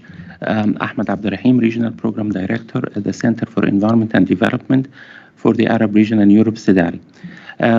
Following Lily's comment, we were very happy to translate the toolkit into Arabic. And not only we can do that, we can also follow up on that and make an interactive application in Arabic language so the people can interact with videos, with interactive exercises. So we can help you with that as well. This is part of our expertise. Thank you. Thank you very much for your kind offer, and we will certainly follow up to it. Please. I'm Natalia from Fundación Avina, and also just wanted to echo the importance of translation. I'm part of Impulse project, and it was a pleasure to collaborate also with the translation to Spanish. And in 2 years now that the project is going on, language is considered the most important barrier for capacity building for everyone, since Impulse is held in 6 countries with 3 different languages, and we don't have the human capacity to translate everything. So I just want to echo the comments and also to enhance this translation point to also demand also other PCCB network members to translate to other languages, because for example, I speak Portuguese, and it's not a language that's included also in Impulse. So we are trying to make the best of it in the project, and also in collaboration with the PCCB. Thank you. Thank you, and please. Please. Thank you so much, Co-Chair and Lee. I'm very grateful to be allowed to make a contribution on this important issue, which is actually one of the core areas in terms of priority for PCCB and also for the developing countries in terms of identifying the capacity gaps and needs, and also recommending the way of how to address those particular gaps and needs. From the time that PCCB has came into being, I think so much work has been done, and also recommendations have been made from the Conference of Parties. Now we are going to have maybe also the CMA making a lot of recommendations on how those capacity gaps and needs should be addressed. The issue that I wanted to flag, it relates to the previous interventions that I made. Yes, indeed, once PCCB make those recommendations to the COP, at some point, we needed to have a mechanism of how maybe PCCB can track progress made on those particular, on the implementation of those recommendations that PCCB has made in terms of implementation, because I'm aware that gaps that are identified are totally different in nature, and they touch on different thematic areas, technology, finance, and the likes. And as such, the constituted bodies under the conventions and also the Paris Agreement may pick one or two such kind of identified gaps and needs, and also initiate a dedicated program. So maybe from your side, I know that you have given that opportunity to parties and also other constituted bodies to report on the same. So maybe I wanted to find out, has that worked very well for you to be able to be satisfied to say, yes, indeed, through those recommendations that we made to the COP and through the decision of the COP and also CMA right now, these parties or constituted bodies are able to actually address those particular gaps and needs, apart from the submissions that you receive from the parties. Maybe you needed to make a clarification on that one, so that we're able to know. I know that currently the one of the means that you get to know progress made is through the submissions that are made by parties on gaps and needs through those submitted to the PCCB portal. So maybe has there been any deliberate mechanism to ensure that you are actually able to analyze and know how, to the extent to which those what have been addressed, the previous recommendations that PCCB has made to the COP and now CMA. Thank you so much.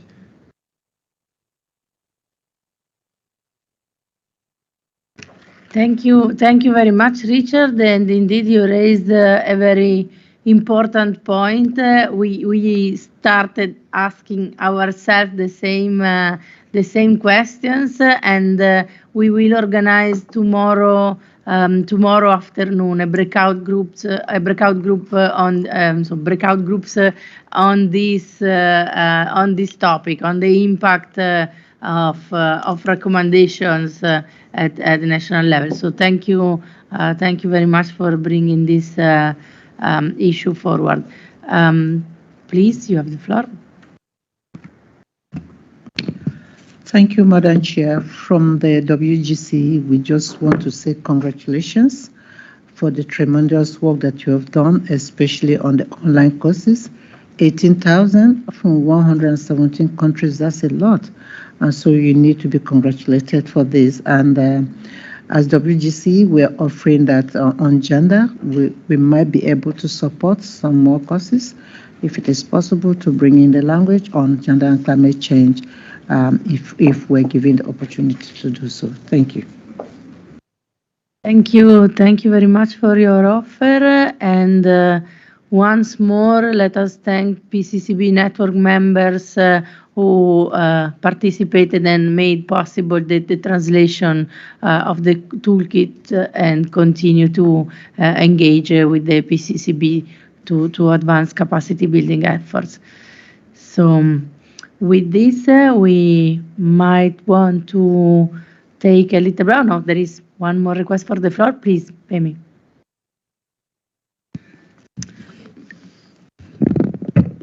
Thank you very much, Co-Chair. I think for me is to add into the congratulations that have been said on the table, and also to try and suggest maybe that whilst I appreciate the toolkit, the translation in different language and so on, I think what would also be important is to have some sort of an indicator. I know, co-chairs, this might be something of a red line, but I think it's important. It's important to understand the kind of capacity that we're providing and the impact that it's having. You know, it's all and good to have all these capacity needs assessed and say these are the capacity needs and so on. But what happens after those capacity have been provided? How do we measure the effectiveness of that? And what is it that we can use? Because it's difficult, especially when capacity is provided in an ad hoc basis by different parties, by different organizations, and so on. So do we have some kind of a standardized indicator or standardized way of saying, this region or this thing was like this, now it's like this, and this means we have achieved or we have not achieved? It's almost like a lot of government policy, government officials. They have a lot of policies, but the implementation is a problem. I mean, I say it even in my government. I say, I'm tired of doing policies. I am tired of policy formulation. I want to see the work on the ground. And I think this goes also for capacity building and the likes. And we've been talking about, we are now at the implementation stage. We are now at the implementation. This is where capacity building becomes important, even more than any other thing that is happening, because then we see what is this implementation about. Thank you. Thank you very much, Pemi, for your reflections. Well, indeed, it is an important aspect and an important topic, which to the extent possible, the PCCB will consider, taking into consideration that the PCCB itself is not, the provisioner is not delivering capacity building on the ground, but working on enhancing coherence and coordination of capacity building efforts, and well, indeed, among in the gaps and needs, there will be the need to evaluate more the impact and the effects of the capacity building delivered. So thank you very much for this input. Please. Thank you very much, co-facilitator. On behalf of the UN High Commissioner for Human Rights, we are very happy for the successful of the introduction course on human rights and climate change. So thank you very much, and we would keen to continue our collaboration. Our office will already discuss with the Secretariat on the potential update of the course. So we will keep you updated on that. Thank you very much. Thank you. We might want now to take a little break. We can have a 15 minutes coffee break before going on with the next agenda item.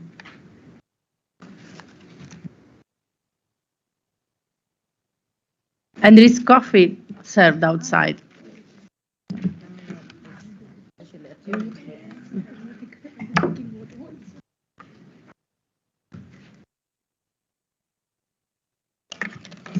Roberta, when I was listening to Pemi, right? That's right. Yes. Pemi? Yes.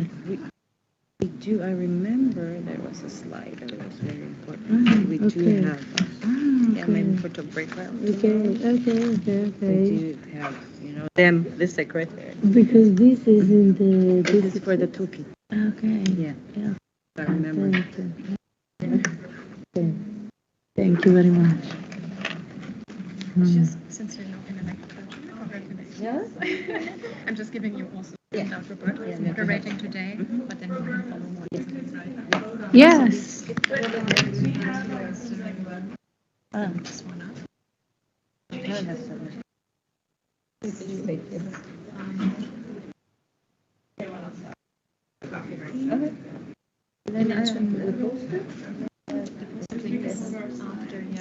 Yes. Yeah. It's on the same floor, I think, after this meeting, right? Yeah. But I'm also. Eva, for sure. And then tomorrow, one.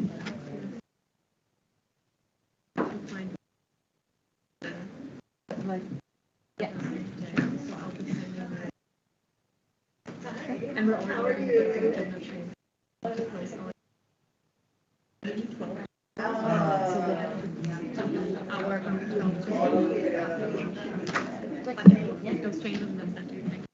I think I'll be able to. Yeah. But what am I supposed to do? Okay, that's perfect.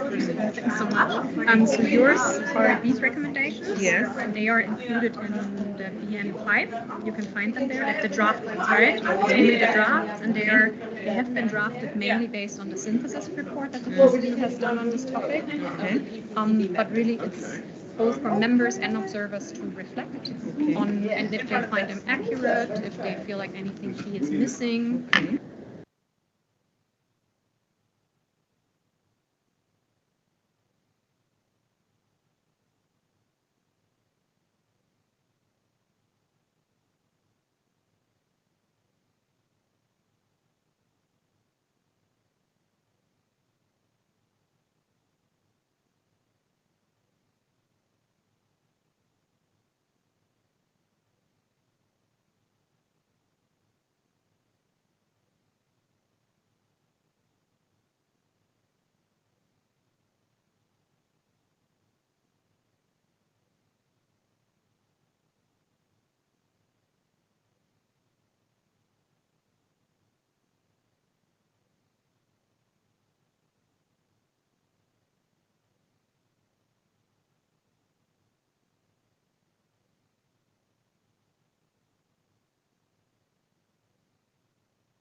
Shall we recognize? No. Welcome back to the room, and thank you for being with us at the 7th meeting of the PCCB.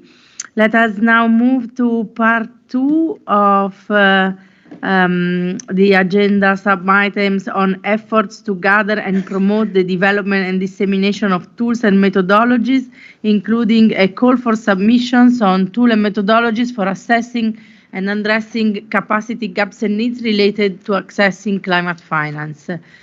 The related background document is PCCB/2023/4, and the PCCB is invited now to discuss its efforts to gather and promote the development and dissemination of tools and methodologies, including the consideration of the background note containing the draft calls for submission on tools and methodologies for assessing and addressing capacity gaps and needs related to accessing climate finance. And let me start by recalling the background and context of this activity, identifying capacity gaps and needs, both current and emerging, and recommending ways to address them has been a core part of the mandate of the PCCB since its establishment, and was made one of the 3 priority areas of the PCCB under our 2021-2024 work plan by the COP.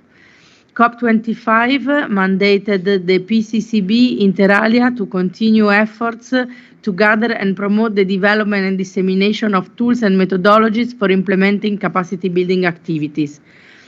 To implement this mandate, we decided to launch under our current work plan 2 calls for submissions for parties and non-party stakeholders on existing tools and methodologies for implementing capacity building activities that enable countries to achieve the long-term goal of the Paris Agreement, one in 2021 and one in 2023. The findings from the first call for submissions were synthesized and disseminated by the PCCB in 2022, and you can find the document uploaded on our webpage. For the second call for submission in 2023, the PCCB agreed intersessionally to focus on gathering tools and methodologies for assessing and addressing capacity gaps and needs related to accessing climate finance. The topic of the call was agreed on to facilitate a more targeted gathering of tools and methodologies compared with the first call in 2021, which covered all areas of the Paris Agreement, and focus the attention of the committee on a topic that was emphasized in Article 11.1 of the Paris Agreement, and also enable the PCCB to offer support to developing countries in a critical area of capacity gaps and needs. In addition, the agreed focus of the call for submissions enable us to combine the call with our efforts to update and expand the list of resources accompanying the PCCB toolkit to assess capacity gaps and needs to implement the Paris Agreement, to ensure the toolkit remains an up-to-date resource for parties and other capacity building stakeholders. And by the way, with reference to a comment made before about how to measure the impact of capacity building delivered activities, as my co-chair recalled me, in the toolkit there is already a dedicated part on this. I would now like, the results of the call for submission will feed into our upcoming deliverables under activity B.2 in the 2021-2024 work plan, including an analysis and synthesis of the submission and the technical session at the Capacity Building Hub at COP29. I would now like to open the floor for members to share their views on the draft call for submissions contained in the annex of document PCCB/2023/4 to establish whether the draft call needs any adjustments or could be approved. And we are now Looking in a moment at the annex of the background document here on the screen.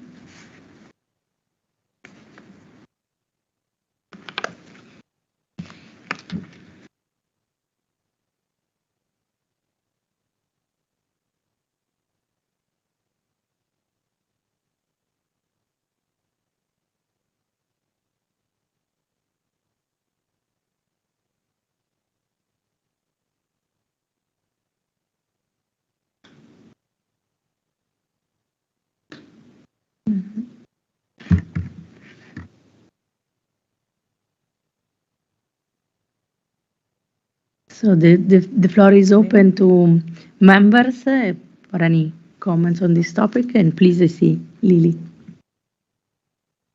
Thank you.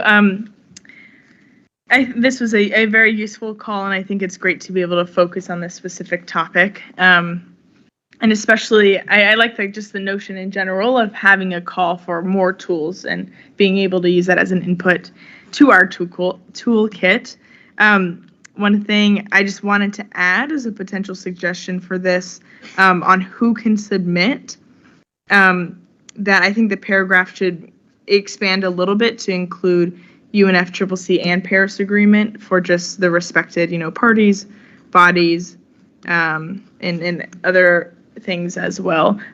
Given that the PCCB serves the Paris Agreement as well, we want to be inclusive of everyone who may relate and connect. Thank you very much, Lily. I see Kunzang. Thank you very much, Co-Chair. This is a very, very important priority area, especially in addressing the gaps and needs, especially for LDCs.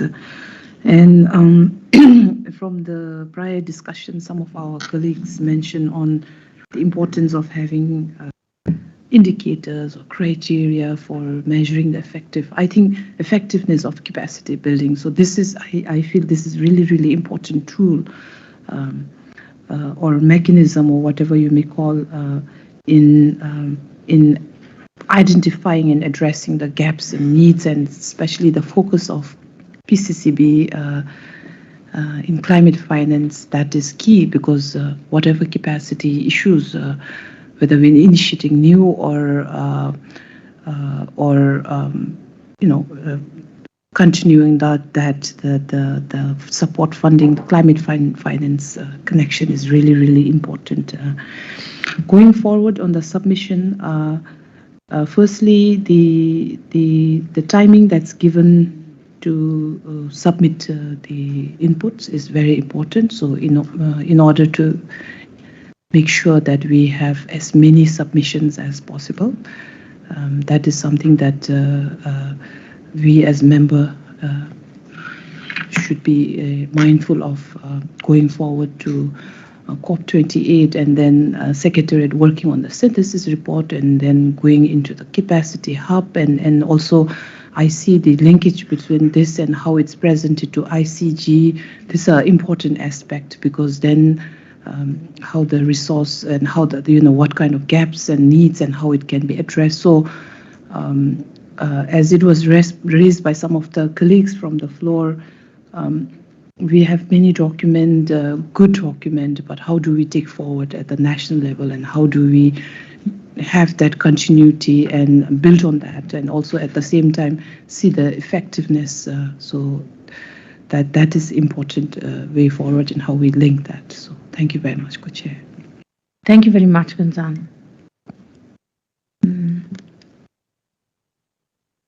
Okay, let's see if there are no more comments on the substance of the proposed call for submission. I would like now to invite the PCCB, in accordance with background document PCCB/2023/4, to consider the following proposed step regarding the call for submission and the subsequent work related to this activity. So, as already mentioned, we need to agree on a time frame within 2023 for the call for submissions, and then analyze submission received and prepare and disseminate an overview of relevant tools and methodologies submitted in the first quarter of 2024. Then we'll use the overview document as an input for the technical session on tools and methodologies to be held at the 6th Capacity Building Hub, and forward relevant tools and methodologies to the Secretariat for publication on the Capacity Building portal, and also add relevant resources to the list of resources accompanying the PCCB toolkit to assess capacity gaps and needs to implement the Paris Agreement. So the floor is now open to members to share their views on proposed next steps as they are shown on the screen, and propose any amendment or addition they might feel useful. And I believe that particularly step A, it's something that we can address here at this meeting. So the floor is open for your comments.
So, as a suggestions, if my colleagues would agree, in terms of the time frame for the submission, we could launch the call right after the summer break and beginning of September, and allowing time for parties and observers and stakeholders to provide their inputs, and we will work after COP28 to do the collection and synthesis of the received inputs.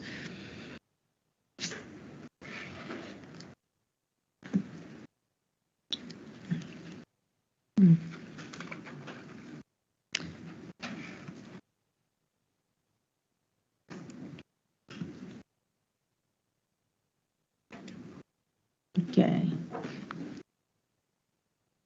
So just let me know if you can. Oh, please, Gonzan.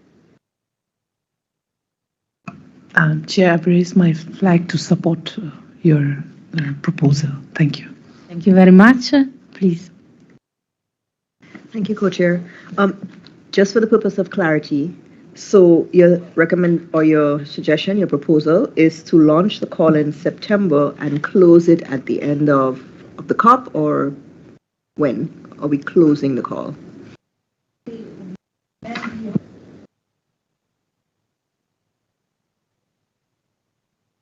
Yes, it can be open until after COP28 or close. It's not. Yes, it will be open. Yes, like from September will be already 4 months. So. Yes.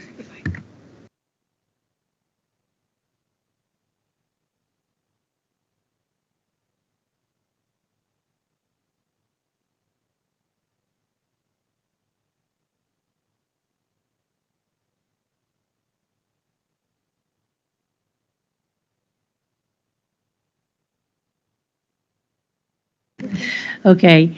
No, yes, as as the secretariat teams very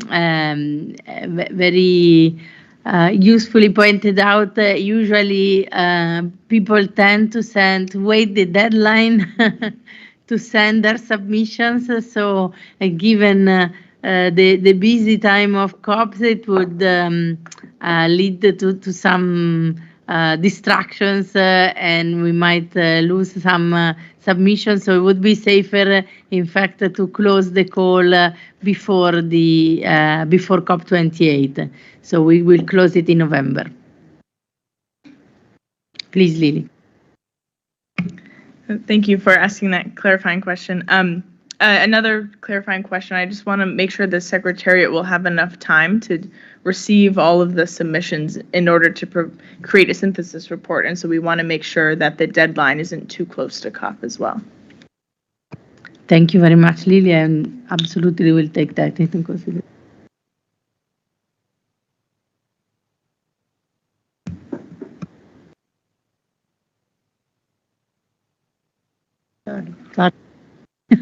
No, yes. For this submission, it will feed next year's synthesis report. So this is just to clarify. And please, Karisha. Thank you, Co-Chair. So I'm just raising my flag to support the recommendation of the period September to November 2023 for the call. Thank you very much. Let me open the floor also to observers if there is any additional input or comment.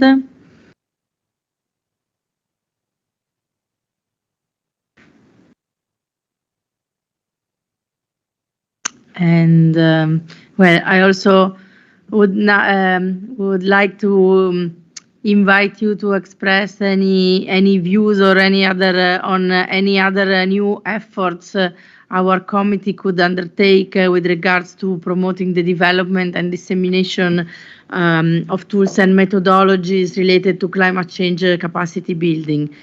As PCCB, we very regularly disseminate tools and other relevant resources that we come across in our events and other work on the capacity building portal that is managed by the Secretariat.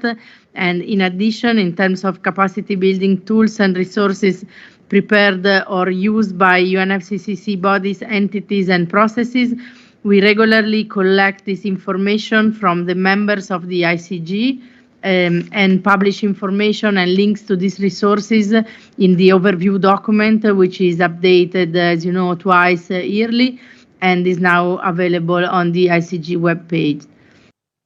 And as mentioned, we are also in the process under the ICG to develop the joint booklets together with the other bodies and entities represented in the ICG to showcase existing tools and resources. And any suggestions or views on how we as PCCB can further strengthen the promotion of the development and sharing of tools and methodologies for capacity building are very welcome. Some of these recommendations we already heard from observers about adding new topics for the future for new booklets. And I like, as always, to open the floor first to members of the PCCB and then to observers to collect ideas. And just don't hesitate to share your ideas and we can always continue the discussion on them, including intersessionally and after this meeting. So any input is welcome.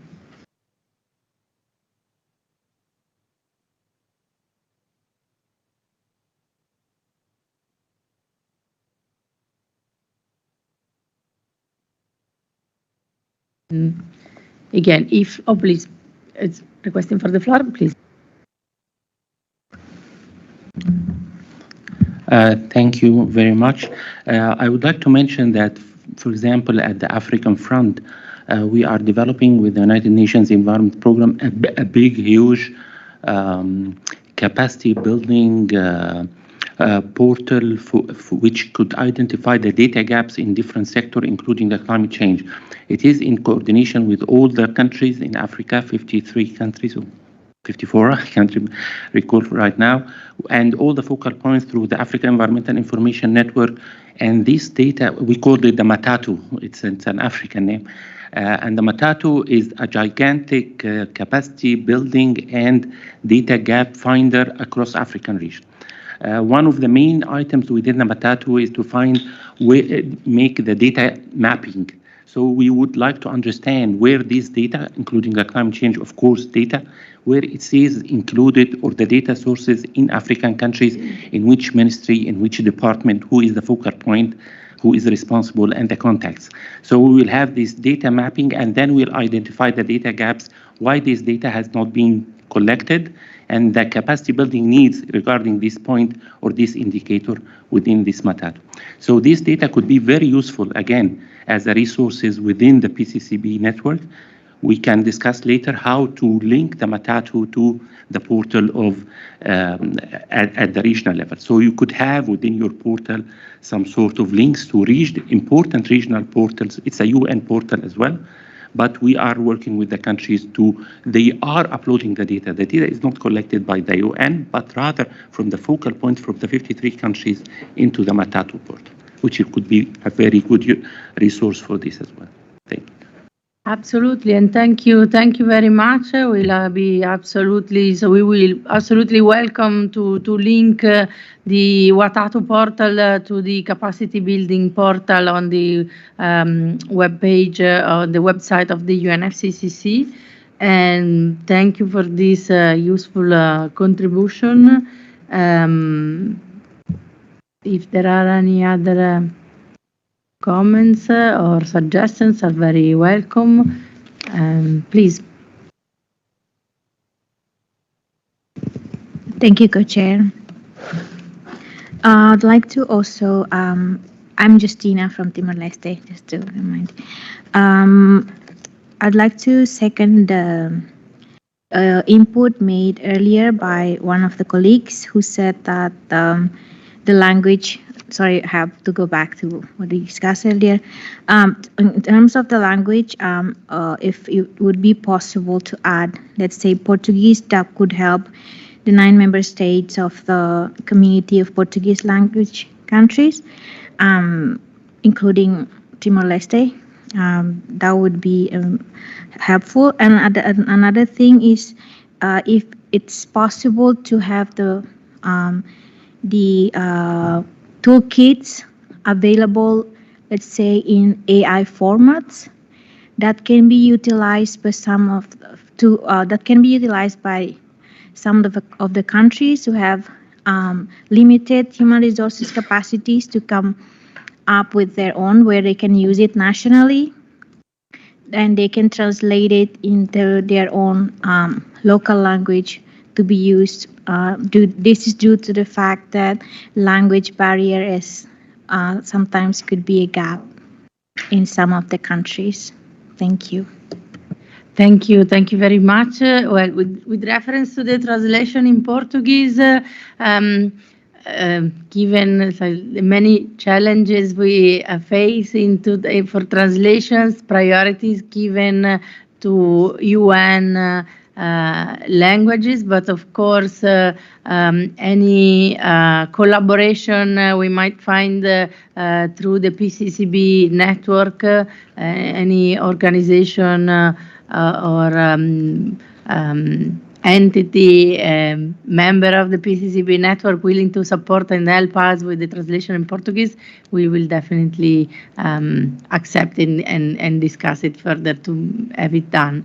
And and about your question of having the toolkit in IA format, I'm not sure if I understand. So it's like in Adobe illustration format, where we can, let's say, if the format is in AI, if it's shared to countries, that countries can use the same format. They just translate the words.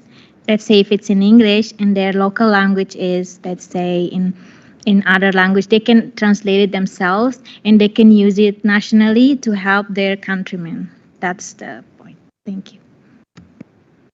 Thank you very much for the clarification and for the suggestion, and we definitely will check with the designers and IT team of the Secretariat to see if and how it will be possible. So thank you very much. For any other comment or suggestion, you can still also refer to the survey available at the SurveyMonkey link, which we will now put back on the screen in case you have other ideas or recommendations. And now with this, yes, I think it's 1 p.m. and we can stop for the lunch break and meet you here again at 3 p.m. this afternoon. So the meeting is adjourned. See you later, and thank you very much.